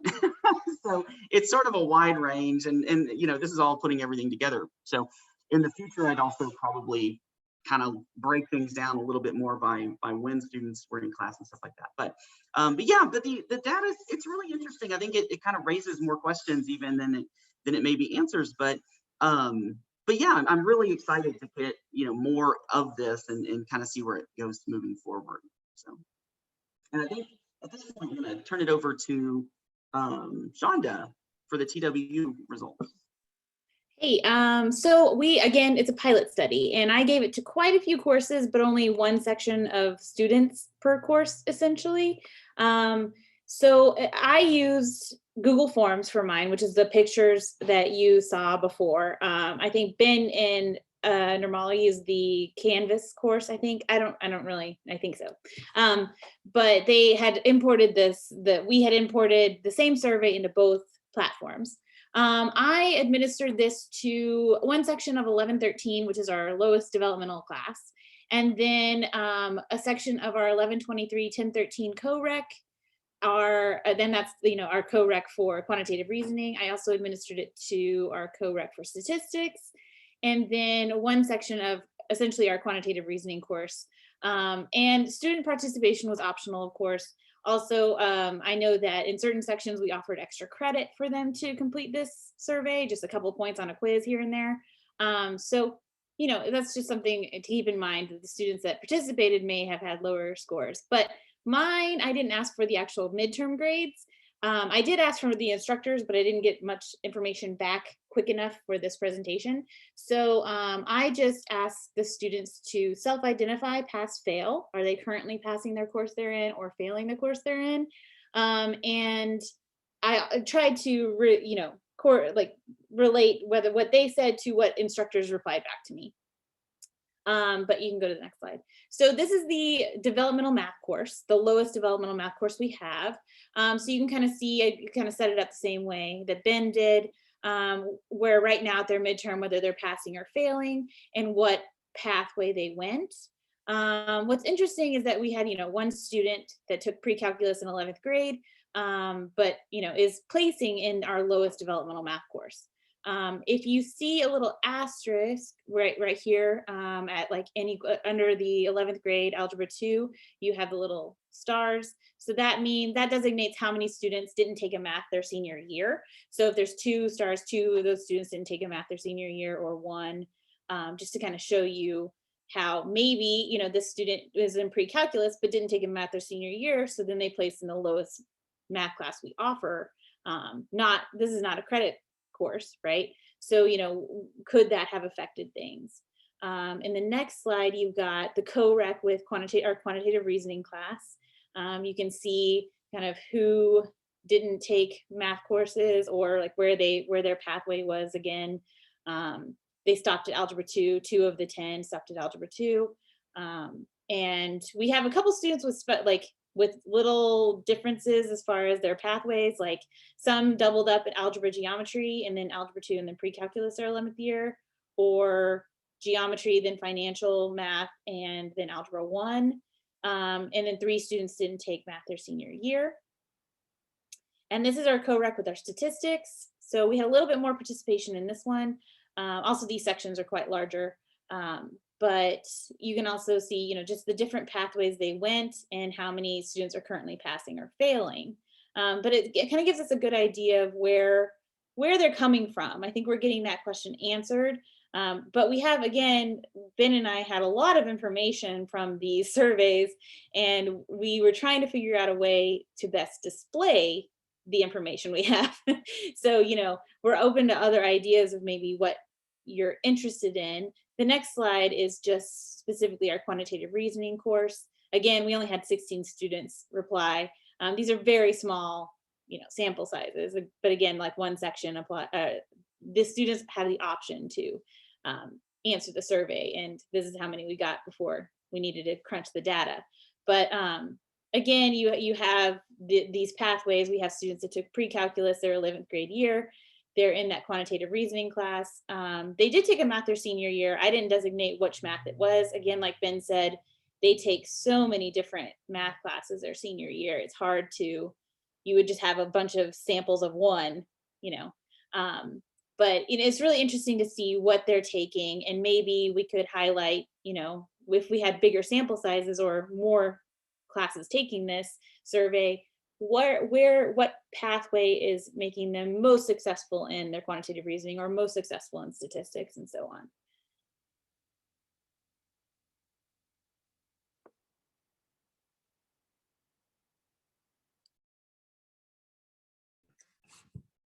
In spring 2021, we also wanted to hear and honor student voices.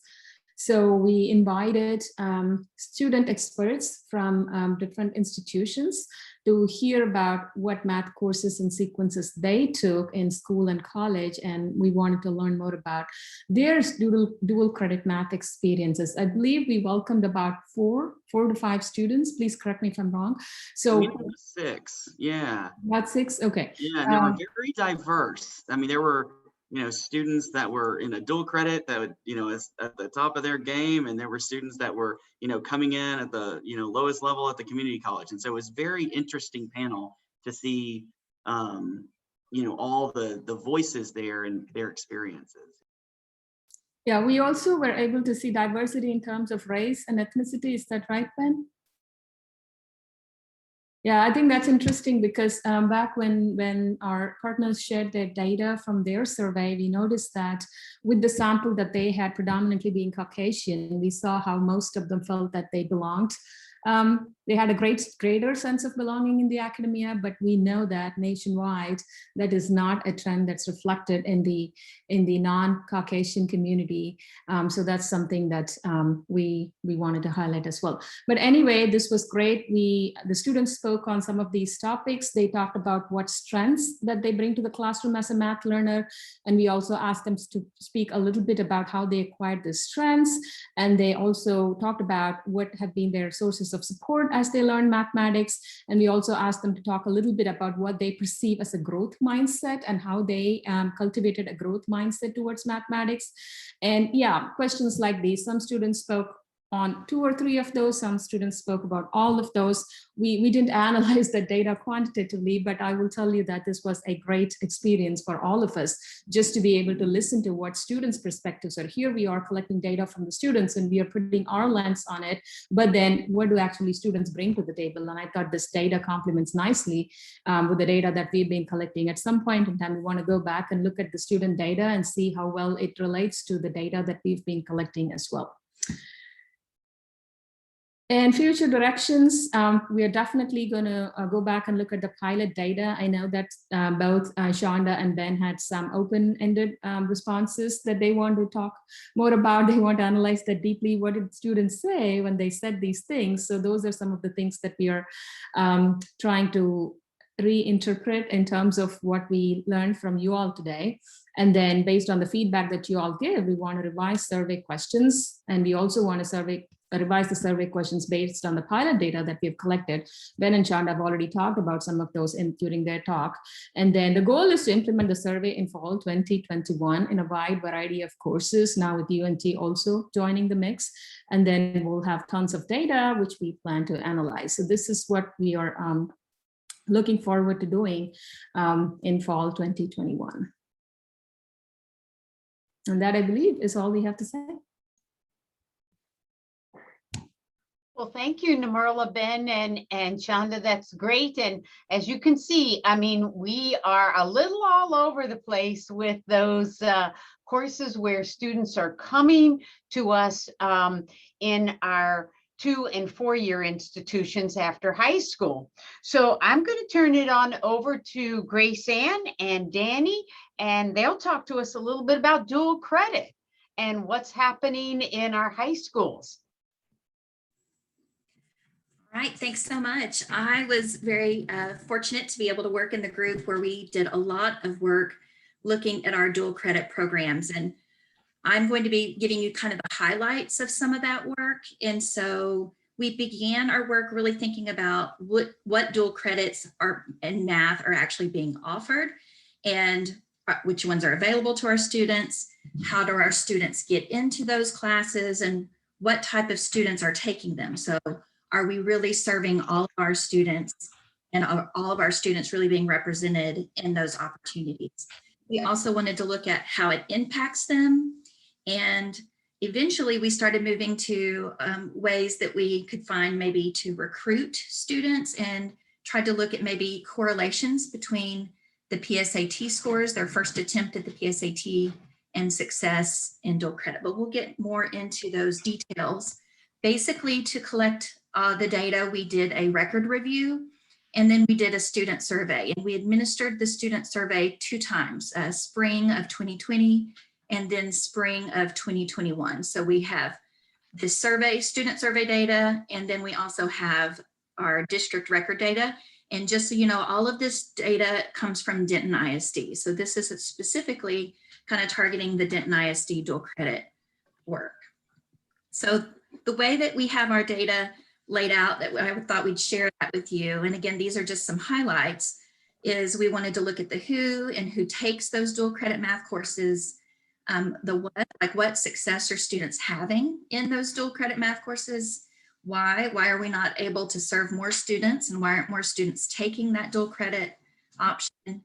And then we looked at the impact and how the dual credit can be supporting students' future plans. And then we'll go into some next steps and recommendations for further study and just recommendations of action as well.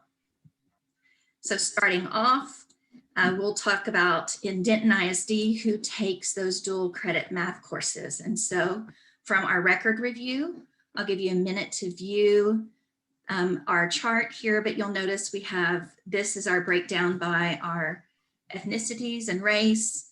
The first column is the number of students enrolled in dual credit in spring 2020, and that is in comparison to our district overall percentages.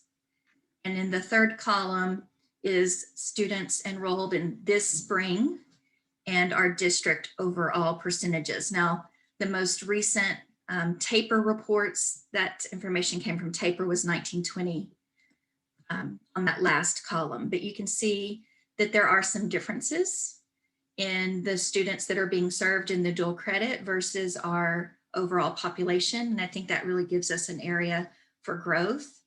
And in some cases this year, we see even a little bit of a drop in some of those student groups. And that would be another thing for us to continue to look into. Was COVID and the experience that we had this year, was that one of the contributors to that? But it is something that I think it's important for us to continue to work towards. And so this data gives us areas for growth. The next question that brought up though was, okay, so if that's dual credit, how does the data look compared to students who are in any type of advanced academic class? Are we serving, like maybe students are in advanced academic classes like AP or IB or honors level, not necessarily just the dual credit. And so this shows you, this is this school year's data of our students. And you can see that those gaps don't seem to be quite as wide, even though there are gaps that exist. So again, that does give us information to think about for our dual credit and how we might be marketing our dual credit courses to students and how we might need to do a better job of that inclusivity. And you'll notice that last column shows that economically disadvantaged. So we wanted to look little more into that. And what we found is with our dual credit students, only 16.3% of our students in dual credit were receiving free or reduced lunch. And as compared to our district average of students receiving free and reduced lunch, it is 47.6%. So we see a very significant gap with the students who are receiving those services and then participating in dual credit. And so a follow-up question that we studied is we'd often heard that it's more difficult to have high school students receive those services because usually it's a self-enrollment process. So we wondered if maybe fewer high school students actually have signed up for free and reduced lunch. And so maybe that gap between wouldn't be so significant. But when we did some looking into that, of just looking at Denton ISD high school students, 43% were receiving free and reduced lunch. So I think that's a little bit of a one of those myths that's continuing to expand, that our high school students aren't self-selecting, and maybe with new processes with enrollment, we're getting better representation because high school students on free and reduced lunch are very similar to our district overall average. So again, another area for us as we studied that we know will be an area for growth for us. So through that student survey, this was another one of those interesting highlights about how students learned about the dual credit math course. You can see this is from the first year that we administered it, where we had over 52 of our dual credit students respond to the survey. And what was just overwhelming to us is the impact that our counselors made in this process. So you can see the counselor, the math teacher, and then the peers and friends holding the greatest impact for our students. And really, and that's one of the reasons our next presenter is going to be Danny Kading, who is a counselor at Denton High School. And her presentation is going to talk about an impact that she's making. But this was really telling for us. And then when we followed it up with this year's survey, you can still see that the counselor still is the primary avenue for students learning about the dual credit math course. And then the math teachers and peer, although we obviously know the importance of those peers and how that word kind of gets spread between them about those opportunities. But again, this was a really telling piece for us and kind of leads us to our next presentation also. So then moving on to what we talked about, the successes that students are having in dual credit math courses.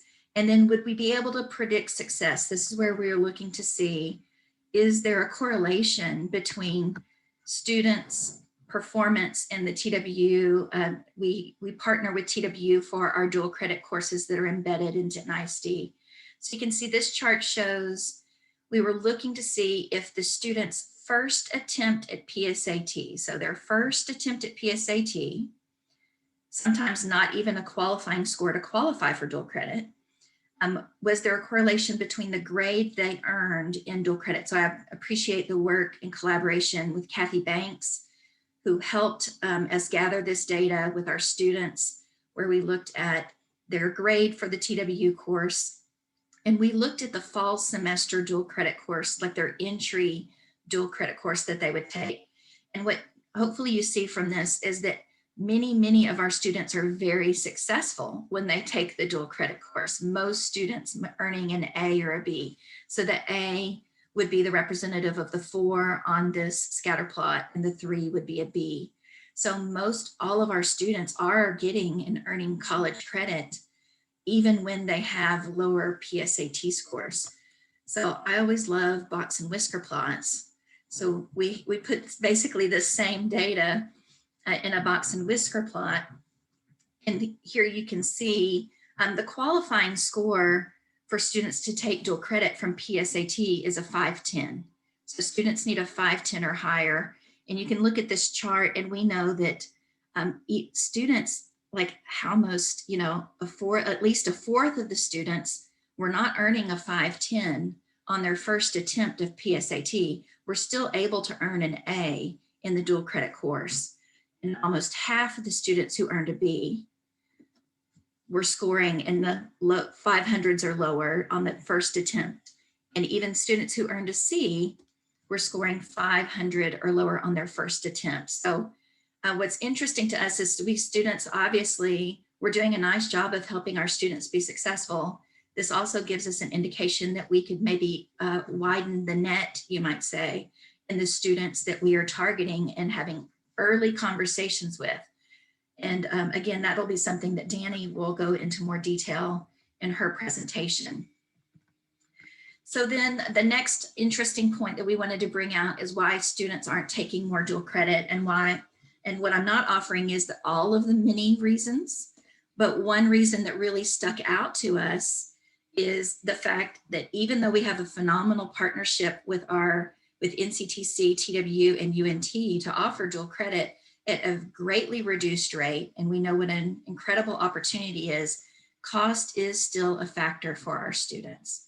So in spring 2020, 57% said they would have taken more if it would have been cheaper. And then even again this year, when we re-administered the survey, closer to 63% said that they would have taken it, it had been cheaper. And then there is the desire to take it, because we had 12% who, without even being asked, said they would have taken more if more courses would have been offered.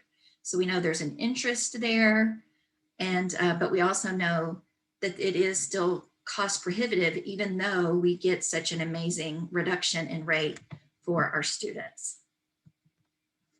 And again, we know that's not all of the reasons that we have students not selecting dual credit, but we did feel that that was something to highlight from the work and data that we did collect.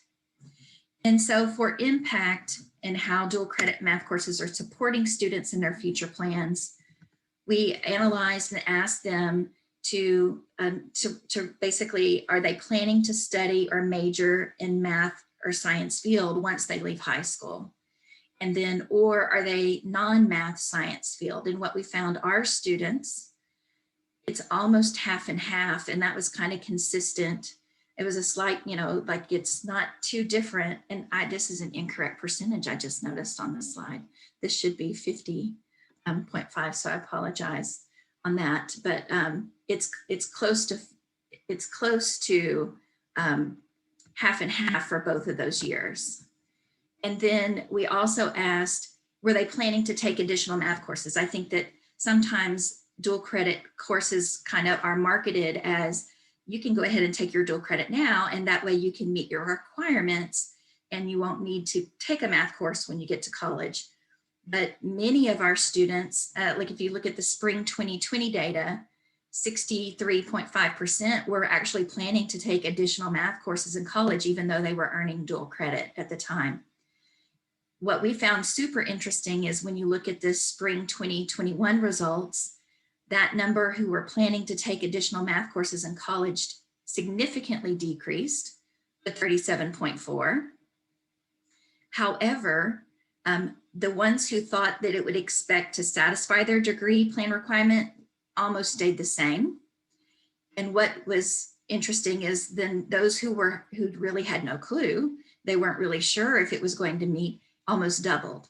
And so we also think that that might be related to the experience that we've had with COVID and the number of students that we have that are taking our dual credit courses virtually. And sometimes the information that gets shared with those students is a little bit more limited when they're in that virtual environment. So we saw greater students really not knowing those, and these are students who are in a dual credit course. And so thinking of some next steps and work that we could continue to do, we wanted to continue to work on access and continue to think about how we might be able to create scholarship opportunities, even supporting application fees, since we know that that is maybe one of the factors that is prohibiting student participation in the dual credit course. We also wanted to continue our work on inclusion and how we can better recruit our minority students and students receiving free and reduced lunch. And again, I'm glad to hear Danny's going to be coming up next to talk about even some steps she's doing on that. And then our third recommendation would be, as we open a wider net and as we try to serve more students, we want to make sure that we consider and think about the different supports that should be provided as we include more students in those dual credit courses, because as we open the door and we include more of those students, we want to make sure we have supports available for them to help make them as successful as possible. Another step that we would want to think about and for further study is we do have students who drop the dual credit course, and we'd be interested in taking a look at what students are dropping those and do any patterns arise, and are there ways that we might be able to prevent students from dropping.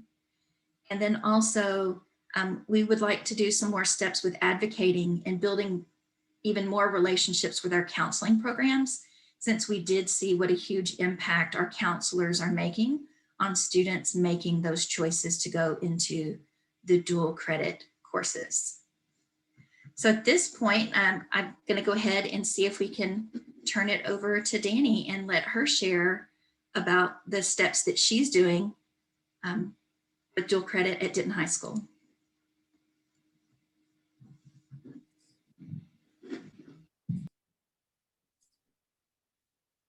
Thank you so much, Graceanne. I'm so excited to be here. Can everyone see my screen? I just want to make sure. Yes. I'm going to make y'all a little bit bigger. Okay, perfect. So my name is Danny Kading, and I am a school counselor, like Graceanne said, at Denton High School. And I'm excited to talk about the steps that I'm doing to increase opportunities, specifically in math dual credit. So a little bit about me. I actually taught Algebra 2 for 5.5 years. Thank you, Kathy Banks. And then I've been a counselor now for about 5 years. And that slide describes me to a T. Like, I'm a growth mindset person. I'm an activator. I like to be busy. I like to do. I'm a doer. And then I love spreadsheets. I love me some good data. I love Google. I've learned some technology skills recently where I have these beautiful spreadsheets that I've compiled: GPA, PSAT score, meal, like all of this data that I'm going to talk about that I utilize to increase opportunities for our students. I love spreadsheets. I'm not an expert by any means. I'm 11 years in public education, but I just love increasing opportunities and removing barriers. So today I'm going to kind of talk about how we use eSchool. Everybody may use a different data system, Skyward, things like that. But we use eSchool to have our data. Ideally, I would love my IT department to run reports for me so I don't have to compile all this data, but we're not there yet. But using data to make action, you know, us counselors, I've been to so many counseling meetings, we talk about what we want to do, but do we actually get it done? And so I'm going to talk about the things that I've done to get it done. So Grace Ann kind of mentioned our partnerships. We partner with TWU, UNT, and NCTC in dual credit. Specifically, our math dual credit is embedded in our honors pre-cal. So that's 1303 and 1313. We have to have the teaching staff because it's embedded in order to offer that course. So right now we don't offer dual credit stats or dual credit cal because we just don't have a teacher able to teach those courses. You'll hear me talk about free lunchers is what I call them. They get 6 college credit hours in the fall and 6 college credit hours in the spring for the price of the application fee, which is $50. So you're going to hear me kind of target that population because that's 12 college credit hours for $50. I actually called a mom yesterday and told her it could be 24 and for $50. She's like, well, how could I say no to that? And I'm like, you can't. So I need you to say yes. So let's talk about data. So last year is my first year back at Denton High School. I did 3 years at Ryan High School as a counselor. And I wasn't really involved in the dual credit program. I actually got involved when COVID hit, when I kind of inserted myself into the dual credit program because our counselor was retiring and I knew I wanted it and I wanted to take it over. So those of you who maybe already did the math in your head, you can see from 1920 to 2021, we increased by 136.36% in that math dual credit, which is pretty freaking awesome. And so let me give you a nice little line graph because you guys are math people. I love a visual representation. And then I want to offer overall data because I know we're specifically talking about math, but I think it's important to understand the bigger picture of how many actual dual credit students are in there to really get an idea of the perspective of dual credit. And so you can see, I mean, we increased by a lot. So here is another lovely line graph for you. I did not find the slope. It's been a while. It's been 5 years. So tell me how did you do this, Danny Kading? What did you do? And the answer is I took action. I used my technology skills, I used data, and I put it into action. So prior to me taking over dual credit, the counselor was amazing, but she didn't know. And I didn't know I could run reports until finally somebody showed me I could run reports. I was doing things inefficient. We didn't have a dual credit website. We had an advanced academic night that was like, hey, here's dual credit, figure out if you qualify. Well, it's hard to figure out if you qualify. It's a process. And so in spring 2020, when COVID hit, the one thing that I could control in that time period, because you can't control anything else, was my work. And so I just was compiling data, making spreadsheets, and I used Autocrat, which is a Google add-on to run a merge document. And so I pulled data of who registered for honors pre-cal and other honors AP classes as well, and had qualifying scores. So to qualify for dual credit, like Grace Ann said, is PSAT scores, but it can also be Algebra 1 STAR scores. And so we actually offer PSAT for free to our 10th graders and our 11th graders, which removes a barrier and allows them to get into dual credit without having to pay and take the TSIA2 tests. And so I only identified the students that qualified. So that was my net that I cast. And I sent them an email that said, you qualify for dual credit, AKA your kid is smart. And these parents, I mean, that's, I think, why that 136.36% increase is seen, because they got that individualized email. Again, during that time, I didn't identify students who didn't have qualifying scores, because people weren't TSIA2, or it was TSI and weren't TSI testing. Also, I pulled class lists and pushed them out to the teachers to allow them to go in and say, hey, this kid really should do an advanced academic. And then at the end, we emailed those parents and students and said, your teacher believes in you. And so we had quite a bit come back and say, okay, yeah, I wanna do the advanced academic. And then I put in lots of hours to create, I think, a pretty amazing dual credit website that just kind of keeps getting better and better. So fall 2020, I officially took over dual credit. And really during that time period, I had already caught my fishies, like I already caught them, and it was just kind of getting them registered and doing the steps that they need to do to complete the process. And I created a promotional video in late fall, and I pushed it out to Honors Geometry, Honors English 2, AP World History. So then that way, going into course selection, because we hit course selection really hard in the spring, they already had an idea of what was happening. And then in spring, when course selection happened, I had slides that really hit the high points of dual credit. And then again, I did an individualized email. So this time I cast my net wider, and I got 353, I think a little bit more than that, students. And our student population is about 2,000. So somebody can do the math and how many I actually caught. But that would be our rising 10th and 12th, because that's where our dual credit courses are offered.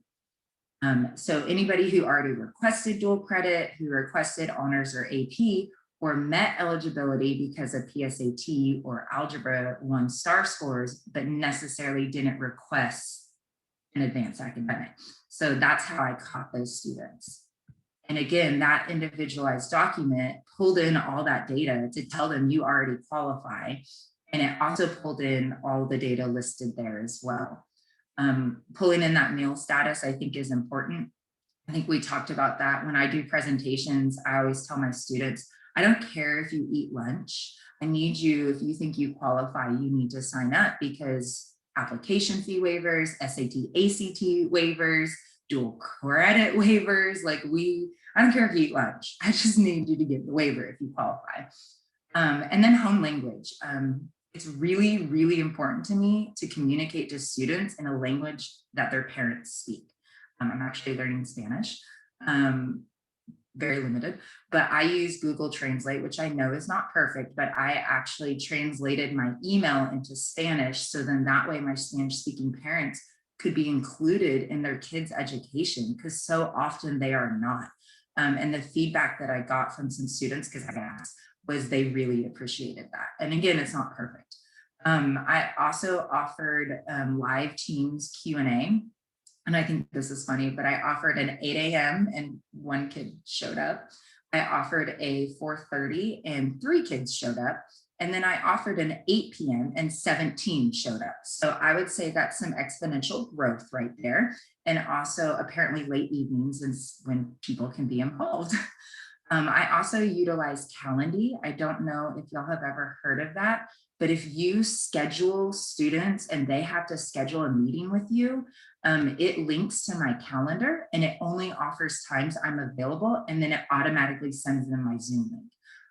Life-changing, thank you, COVID. The one good thing that came out, I would say, I'll never go back. So I just want to make a plug for that as well. So what are my results? What is my effort? All of that effort that I did this spring, what am I seeing? Again, I'm doing whole picture because I want you to see whole picture. So you can see that I increased in English 3 and US history pretty substantially, right? Pre-Cal, I actually only increased by 6, and we can all, give our own reasons why it's only 6. I mean, we all know there's that fear of math. We all know that, right? It's, dual credit, wait a second, that's a big step. And what's funny is it's similar content. It's the same content. They're doing the same content, but one is earning college credit and one is not earning college credit. So it's kind of coming over that fear.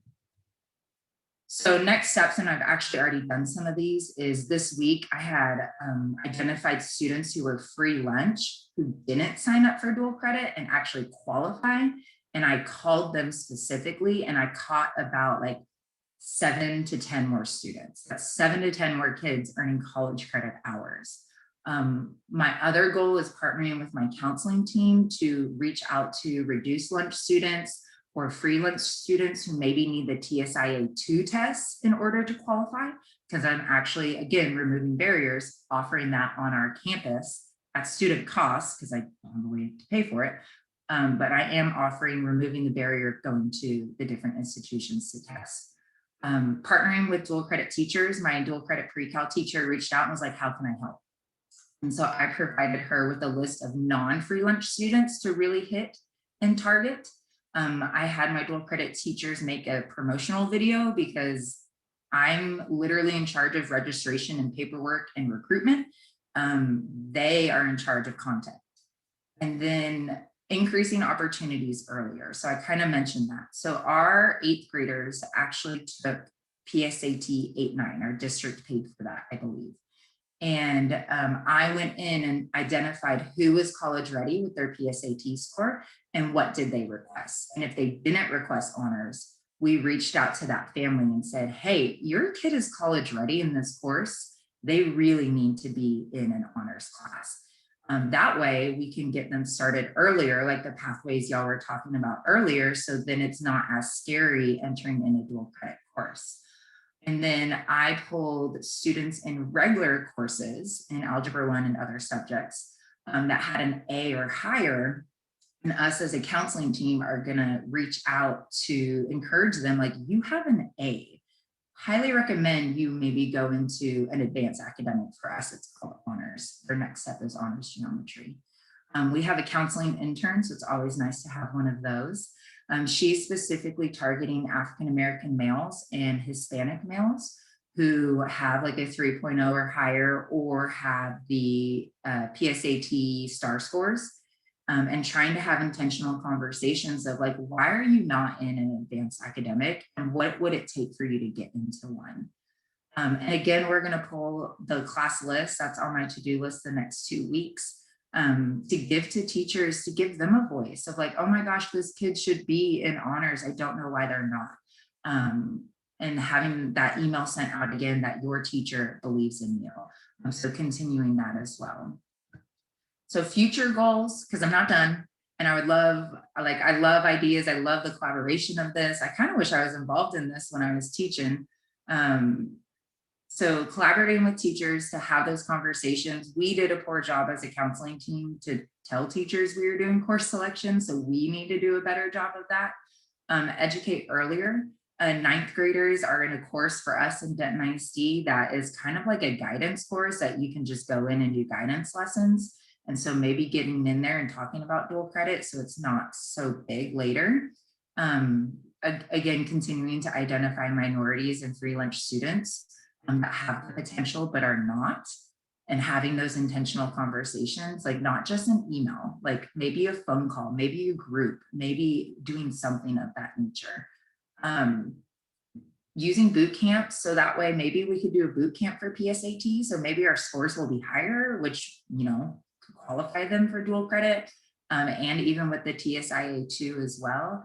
Offering mock tests, I did do that, and then, you know, COVID.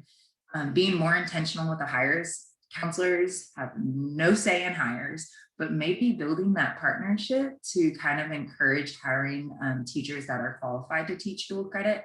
And then, y'all know, encouraging teachers to do higher education and finding a way to remove barriers for us as educators to go back and get our degree. So those are kind of my future goals. Some I don't have control over, but I'm a visionary. I want to do. My dual credit teacher sent me this and I was like, I'm stealing this for my presentation because I think it's so powerful. You know, let's identify students, let's identify the barrier. How can we remove that barrier?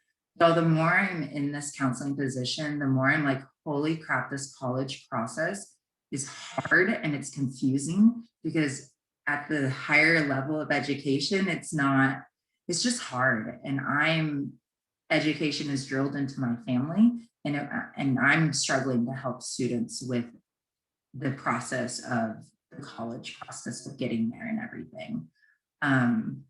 I hope you learned a little bit that maybe you can take back to your campuses.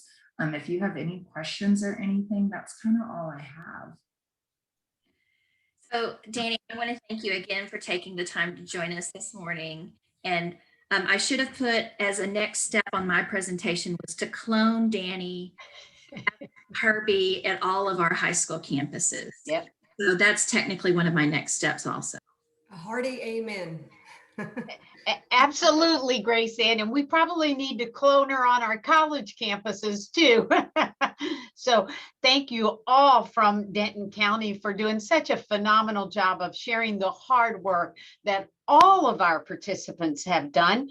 We want to take just a few minutes as a whole group if there's any questions, and then we'll shortly break out into our small group sessions to discuss a little bit and then come back together. So any particular questions from or comments from all of you to our presenters and group members from Denton County? They've worked hard.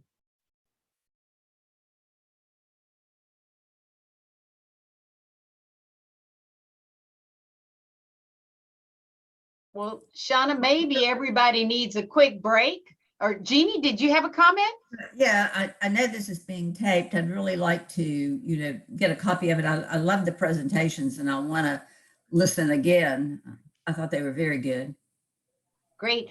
We will. And Shannon and I have figured a way. We'll definitely get all of the slides and of course the presentations to everyone. So we definitely will do that. Jean, I do have one question.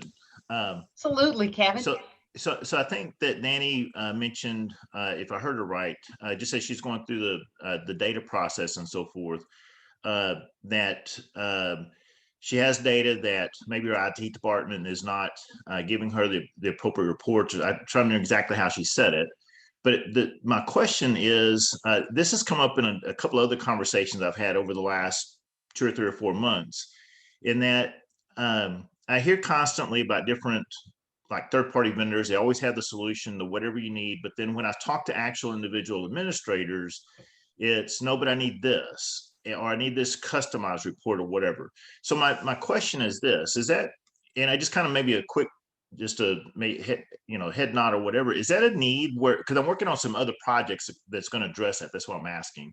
Is that a need with the group or others that you work with to have more like customized reports, or maybe training on how to get data into a report, that type of thing? Is any thoughts, anybody? 100%. When I did my counseling degree, at no point did we ever talk about transcripts or data. It was all social emotional, which a lot of my job is that as well. And I was writing passes for students and it took me all day. That's not good use of professional time. It wasn't until I met a counselor who was like, Danny, there's reports, you just have to ask. And it's because she came out of district. And so that's what I have brought to Denton High School, is that different view of, y'all, if we are tediously doing something, we need to ask and we need to demand, not ask, we need to demand a report. Just with this year, because I demand a lot, because I want it done. I need to tame when I actually ask and demand for things. But yes, it's definitely a need. It's definitely a need for training. Like if we are expected to process data as school counselors, which I actually have a technology presentation that I did for my district, it was optional. It needs to be mandatory. Because if we're expected to do that, we need to do it efficiently. Otherwise we're burning time that we don't have. So yes, that's a need from IT departments to customize. And every time I've asked, they've done it for the most part. I just haven't had a chance to ask yet. Okay, thank you. And Any Kevin, others go ahead. I think maybe Ben and Shonda and Namerla might find the same kinds of questions as we were looking to get the data on specific scores in math and things like that. So if you all want to give a little quick response, please feel free to do so. Ben, I know you were challenged sometimes to get the data a little bit, but then we're figuring out some ways because it's all there. Yeah, I think that, I mean, just in a big picture, it's really hard to share any kind of data between institutions. And so I think that if we could find a way, I mean, this is not like we can do it here, but like encourage those that might have the power to create something that can track a student from K through 16 or whatever, that would be really helpful, because then we could actually do some more, in-depth reporting. I mean, the survey that we did, we're just relying on a student survey, so it might be a little unreliable, like we're just asking them to call, what class were you in, but yeah, I think that, oh yeah, go ahead, Kevin. No, go continue. No, I think that, yeah, it's a little bit of a struggle getting the data that you want, whether it's asking from the IR guy that's across the hall at NCTC, or like, the coordinating board, it's really a struggle sometimes to just get what and maybe to add to that, so that there's kind of two, and I don't want to belabor the point because there's certainly other things to work on, but my experience over the last many years is there's kind of two pieces to that. One of them, just do I have access to that data table, which is what you're describing, Ben, I think. And then secondly, okay, I have access to it. How do I get this in some sort of format where I can actually make some sort of sense of it, which was what I thought I was hearing Danny say a while ago. And so those are probably the two big hurdles I've had experience in the past. And, worked with a lot of different administrators and so forth with respect to assisting with that. And so, as Danny indicated earlier, is that my philosophy as the data person in the district was I would rather that principal work on helping teachers than sitting in an office somewhere trying to generate some sort of report because they couldn't get the data in the right format. Anyway, just if you have additional thoughts, shoot me an email or a chat or something. I'm working on some other projects that actually relate to that. That's why I was kind of asking. I just kind of want to get a feel for the group. So feel free to just shoot me a chat or a text or something. Thank you. Thanks, Kevin. And Grace Ann and Kathy worked together on kind of pulling that data between the Denton ISDs and the high schools there, and then also the dual credit. So I think sometimes the collaboration, I think asking the right questions makes a difference. But most of our institutions are collecting lots and lots of data. It's just to know how to get it and put it in the right format so it's usable to help us answer some questions. I'm going to put my cell and my email address in the chat if anybody wants to just grab that. So perfect. And we can share that if everybody's willing. We can share each other's email when we send out the material, if that's okay with everybody. If anybody has any reservations, just shoot either Shanna or I an email, and then we won't do it, but otherwise we'll send that out with everybody. Well, let's, Shanna, go into our small groups, and why don't we just plan to take a little break between here, and then we'll be in our small groups, and then Shanna will give us some directions as to how we're to work in our small groups. Okay, sounds good. So it's 11:35 right now. So why don't we attempt to take about another 3 or 4 minute break. That way we can actually start at 11:40. So let's plan to take a 3-minute break. We'll start gathering again at 11:38, and then we'll have some directions. And by 11:40, we'll whisk you away into your breakout groups and have some small group conversation. So we'll see you back here in just about 2.5 minutes or so. May I suggest, Shanna, that I am imagining you have your hat and your noisemaker near to hand, but we will move almost immediately into our final celebration. So please try to figure out how to have your fizzy drink near at hand too. That's going to be the last thing you'll need chronologically in the events, but I don't want to take time to run around and round up that stuff before our celebration begins. So if you could round it up now, great. Great reminder. Thanks, Mary. See you all back in just a couple minutes.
We'll start to welcome you back again from your brisk, run away from the computer for a minute.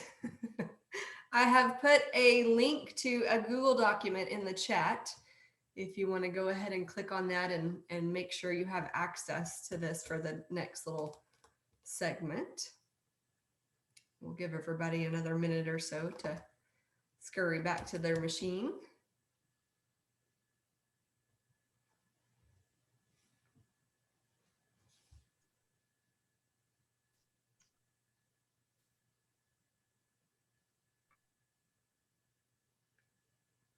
I was able to open mine.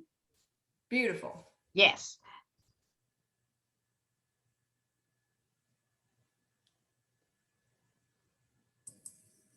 Yes, it's great. Okay, perfect.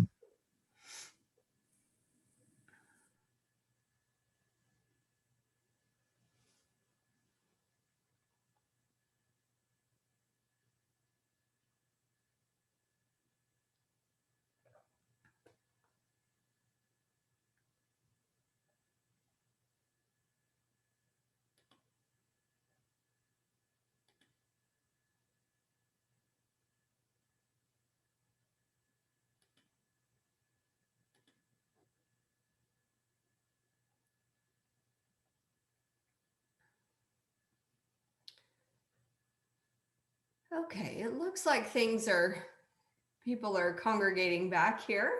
So again, I've put a link to a Google document in the chat if you want to click on that and make sure that you can open up the Google Sheet. It's just going to serve as a repository for us to make some notes as we talk to each other in small groups. We've created 3 breakout groups. So when you open the document, you'll see group 1, group 2, and group 3 at the bottom. Those are the tabs that you'll want to play in depending on which room you go to. So when you get whisked away to your breakout room, at the top of the screen, it'll tell you that you're either in room 1, 2, or 3, and those will correlate to those groups 1, 2, or 3 tabs. So then you can answer the questions and just kind of, it's again, just a place for you to put your thoughts. The first column is just document your overall thoughts, like, anything that doesn't necessarily relate to the other 2 columns that you want to make sure that we get captured after our work today. The second question is just think about, future implications for local education. Maybe think about, as new teachers come into the pipeline, what's one thing that you could tell them, and what's, some information that you could share with other educators. And then think about what are some local recommendations that you can make to other teachers, to advisors, to administrators, maybe ways to partner. As we've been talking about the last, few minutes in the last segment, especially, like, how can we partner with our advisors, and how can we, do certain things that might lead to some local recommendations. So we're kind of thinking along those lines. And so I am going to, unless there's any questions, thoughts, comments, or anything, I think I'll go ahead and we can hit the button to whisk you away into your rooms, and then you can have some fun discussions with each other thinking about these things. We'll come back to the main room just a little after 12. We're going to give you about 20 minutes to talk to each other and document your thoughts, and then I'll give you a 1 or 2 minute warning that you'll be coming back to the main room right around noon, and then we'll celebrate together and celebrate our efforts. So any thoughts or comments before I whisk you all away?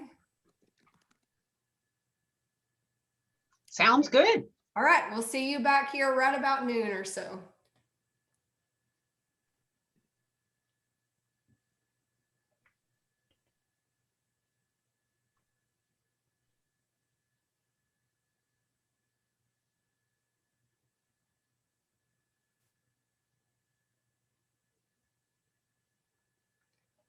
I did not put y'all in breakout rooms. I wanted to ask you first. So do you want me to assign you to a room? It'd probably be a good idea if we go to different rooms. That way we can kind of keep a little conversation going if needed. Okay, just to you steer the efforts. Okay. Yeah, so, yeah. So we won't. I don't think we need to we have direct 3 it. rooms.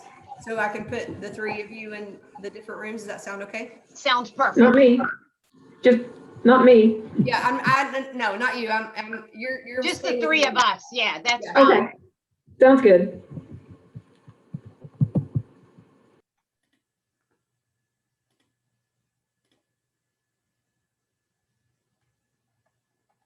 Okay, should have assigned you. Yeah, there we go. I think it assigned everybody, but you and I to a room. And I'm, yeah, gonna take a break. I can't anymore. I was going to tell you, I heard back from Carla, Catherine, and Brittany that they. Well, Mary, I agree we should end on time, but our conversation was so good. We could have gone on all afternoon.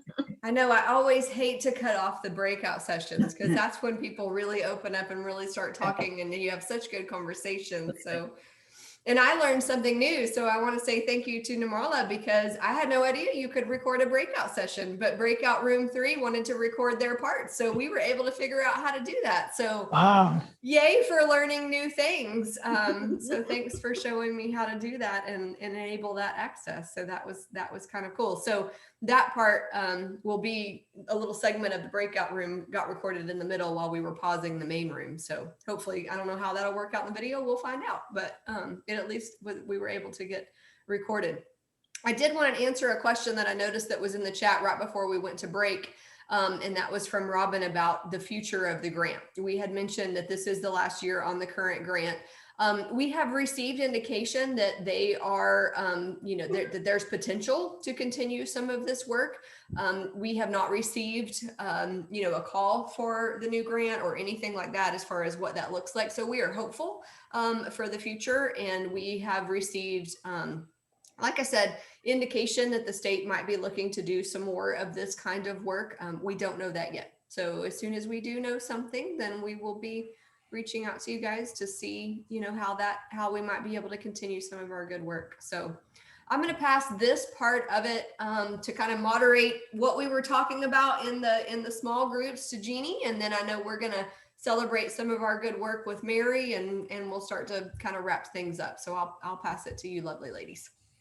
Well, I just think this was an excellent opportunity. And as Shannon has already said, it's in the small groups that we usually get into some really wonderful discussion. And I know we did in the group that I was in. So I think the easiest way to do this maybe is to look at group 1, 2, and 3. And if you would be willing to volunteer a little bit about what you talked about. And so we'll be there. Is that all right? Group 1? I was in group 1. Okay. Okay. One thing that I was not aware of was how, that's what they were discussing towards the end, that the dual credit and AP courses, those two do not increase their GPA equally, but there was somebody mentioned that, I forgot the school district that she was at, that they do provide with the same, it increases their GPA in the same way. So I think that, I don't know, I don't recall the district that she was referring to, but if that is the case, maybe that is a point that can increase or can be explored further, how to influence or the reason why the students are not taking or enrolling in dual credit courses while they are in high school. And that was Denton, Okay. ISD. Okay. And how is their dual credit enrollment in that aspect? Is that the one that they went over today, that it has increased? Yes. Okay. Okay. That's Anyone my else thought. from group 1? Let me mute. Jeannie, I was in group 1, and so I might just share a couple of observations that they had shared. I mean, I think we learned a lot from each other and thanked everybody for that. We enjoyed hearing about the culture study and think that's relevant to all of us. And then maybe some ways that we could have our math leadership kind of provide some data to our math educators. That seemed to be very important. And then liaisoning with our counselors, that seemed to be important to us. Yeah. Okay, let's move to group 2. Come on, we had a great discussion. Someone volunteer.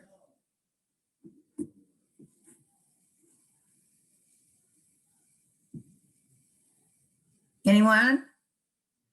Okay, then can you hear me okay? Yeah, I was just gonna say, see, it works just like our classes. When we're in the big room, nobody wants to talk to each other. When we're in small groups, everybody wants to talk. I liked what Carla had to share about her her thinking with her Renaissance terminology. Would she be willing to speak on that on behalf? I don't know if I remember that many big words now. Sometimes, Cami, it just flows. No, I was saying that now that we've gone with COVID, we were in a lively conversation about calculators use in high school, and there was some differing opinions. And I feel like I had said that, you know, as someone who graduated from UT Arlington in '96 and not had a calculator, not had a computer, and I actually have a minor in CSE. And I tried to go for the computational mathematics, but I couldn't because I didn't have a computer. And so I was one class shy. But as I come through that, and then now as an educator, watch these kiddos and see what they're going through and trying to help them fill in the gaps while earning credits so that they can get back on track. That's been my, what I've been working on this year. And, you know, I have like 70 kiddos in geometry credit recovery, and most of them are sophomores, and I'm trying to get them fill in the gaps. So I have them on a program to fill in gaps while we're teaching the current curriculum so that they can move on. And I really feel like sometimes things were holding them back, okay? And we talked about how the calculator, it's maybe it's antiquated, you know? Hey, there's a big word, yay!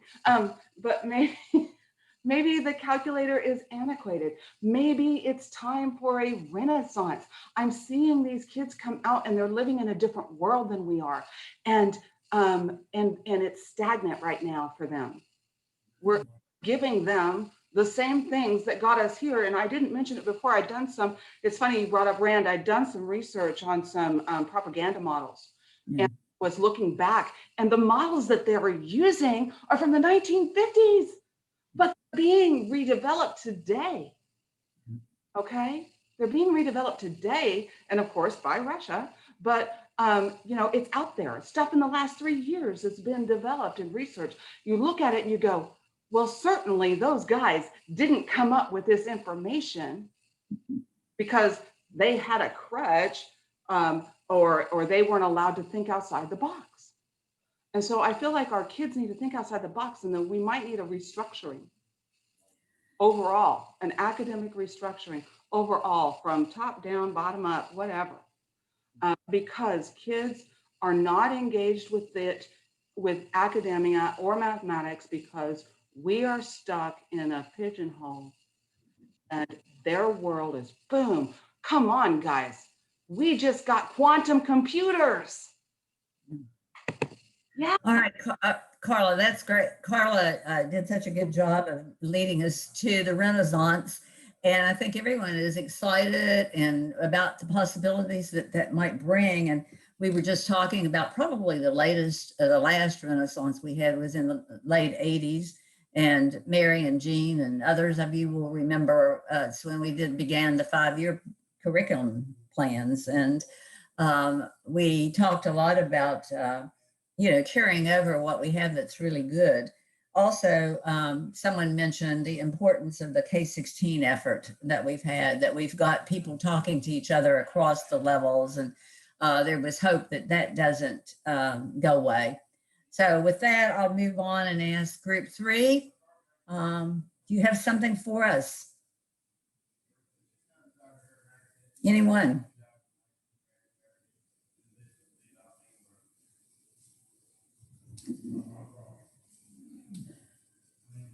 So is group 3, yours is recorded, right? Well, I'm not one of those people that says I'm going to call on you anyway. Sorry, I had to step out for a minute, so I'll chat. I was like, oh, let me hurry. Okay, so for us, we really like the that culture study, the comparison, and we think that would be something really good to share especially the part about like the difference between like community, you know, with the whole community college, high school, university. For a new teacher, that's really useful. We also thought that, you know, again, working more with dual credit, and there was an interesting comment that was made about how, you know, some students will need help, financial help with application fees, and that's kind of an unknown. And so getting the counselors to work more with students on that. And that also too, I think that trying to encourage our dual credit instructors to use more OER materials can also help reduce costs for students as well.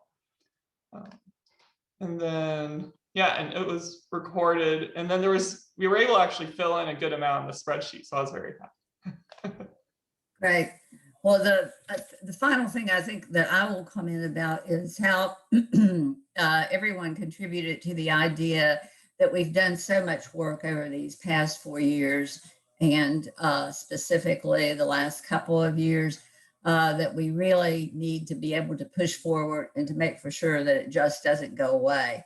And hopefully, as Shanna said, there will be more dollars to support what we're doing. But also I encourage those of you who are in these groups to do some writing.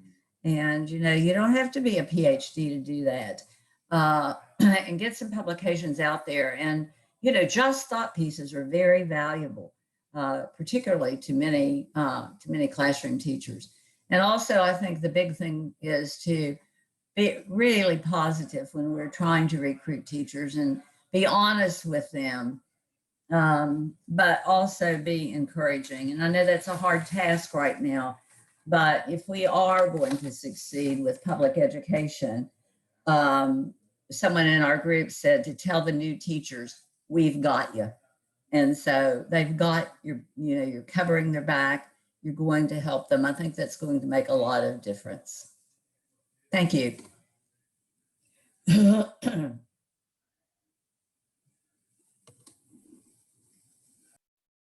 we ready now for the celebration? All right, you need your hat, your noisemaker, and your fuzzy drink at hand, but we're going to start with the hat. So please put on your hat. And these hats represent our brains and our learning of the past year. And we want to celebrate our noble discipline of mathematics. We celebrate logical and systematic thinking. We celebrate problem solving. We celebrate the math we've learned this year, or the mathematics we've learned more about. So now is the time for anyone who learned mathematics or who learned mathematics better in the past year to share. Think for a moment what mathematics you have learned. And I'd really appreciate a few people being willing to say out loud something you have learned or learned better about mathematics, maybe as a result of how you had to teach it. I'll go. Go So, ahead, since Mala. the pandemic, I've learned how to do math better with the aid of technology, particularly with the TI calculator. That isn't something that I frequently used. So I'm using Desmos and the TI and other online software tools, particularly for statistics. And I think that has also contributed to my own growth as a learner of mathematics. Thank you. Yeah, I'd like to share too. Robin? Yeah, I evolved from just trying to connect Algebra 1 to geometry to stretching the kids, and it include questions. Almost all my questions now have fractions. It may be a system of equations to figure out how to solve it. It may involve solving quadratic equations instead of just a simple concept that the book uses.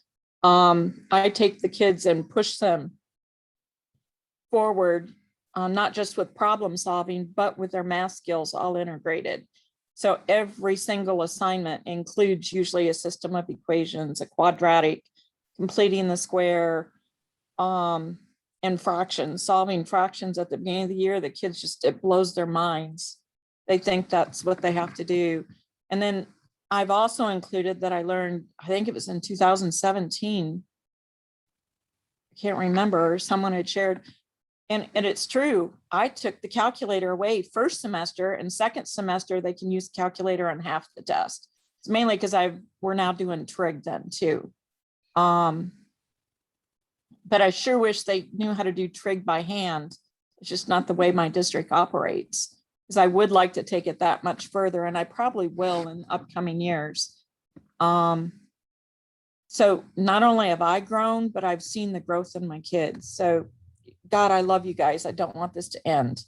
Well, that's really something to celebrate. And it's wonderful that as we keep on teaching, we also keep on learning.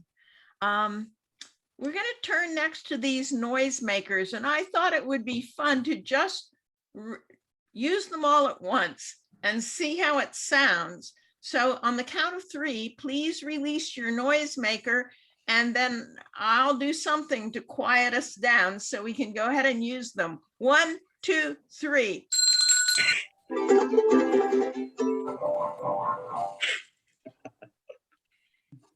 Thank you. That was great.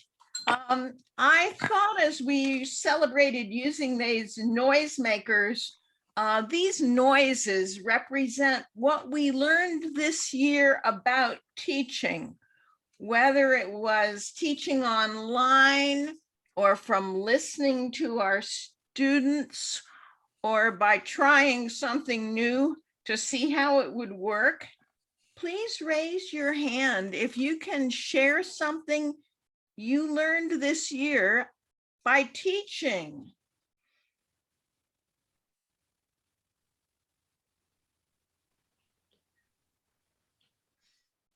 Grace Ann.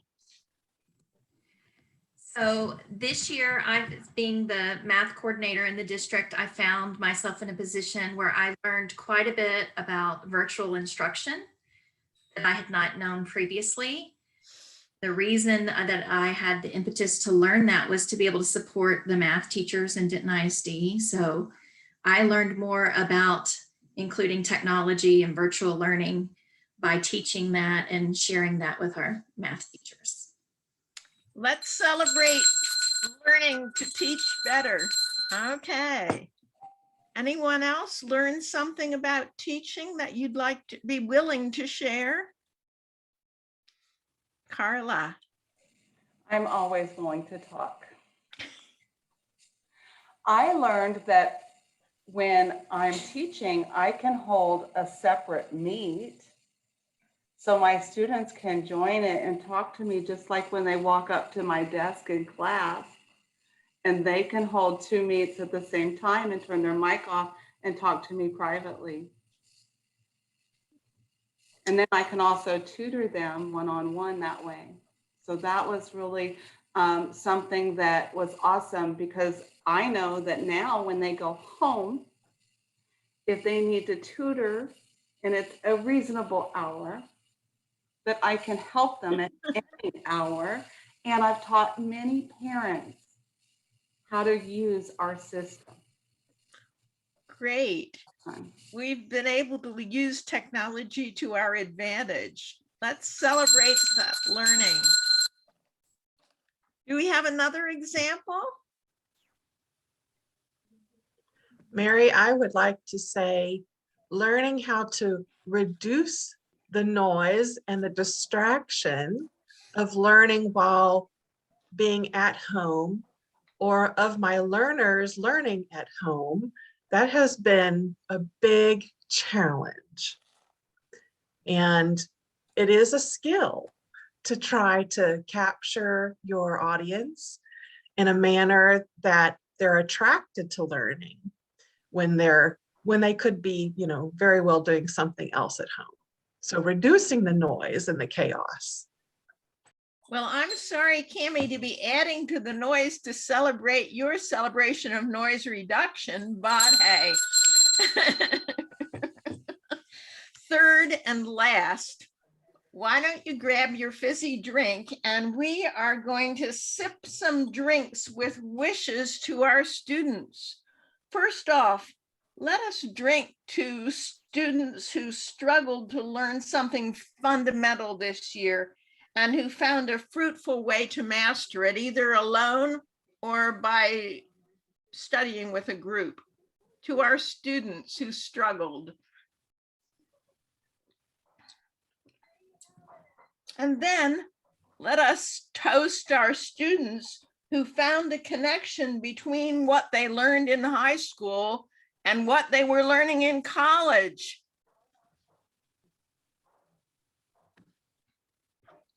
And let's toast our students who earned an A in a mathematics class.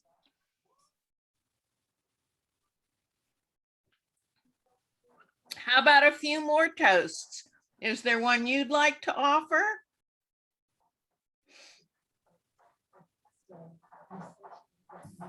Yes, I'd like to toast each of you for hanging in and giving so much of your time. Thank you, Jeannie.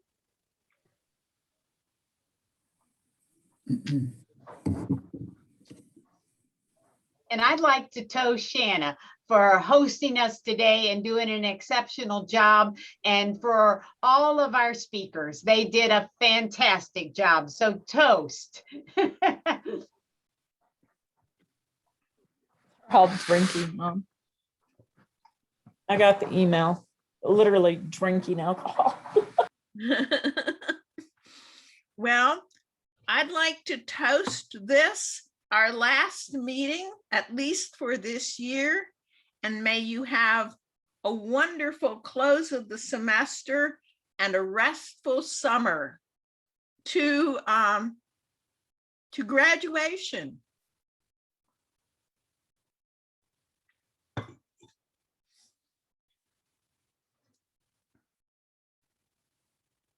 So I guess this is the end of our online celebration, except maybe for one final toast. Let's just celebrate our commitment to continuing to teach and learn mathematics, and for all we've learned from one another. So on this one, we can have noise and drinks. To all of you, thank you.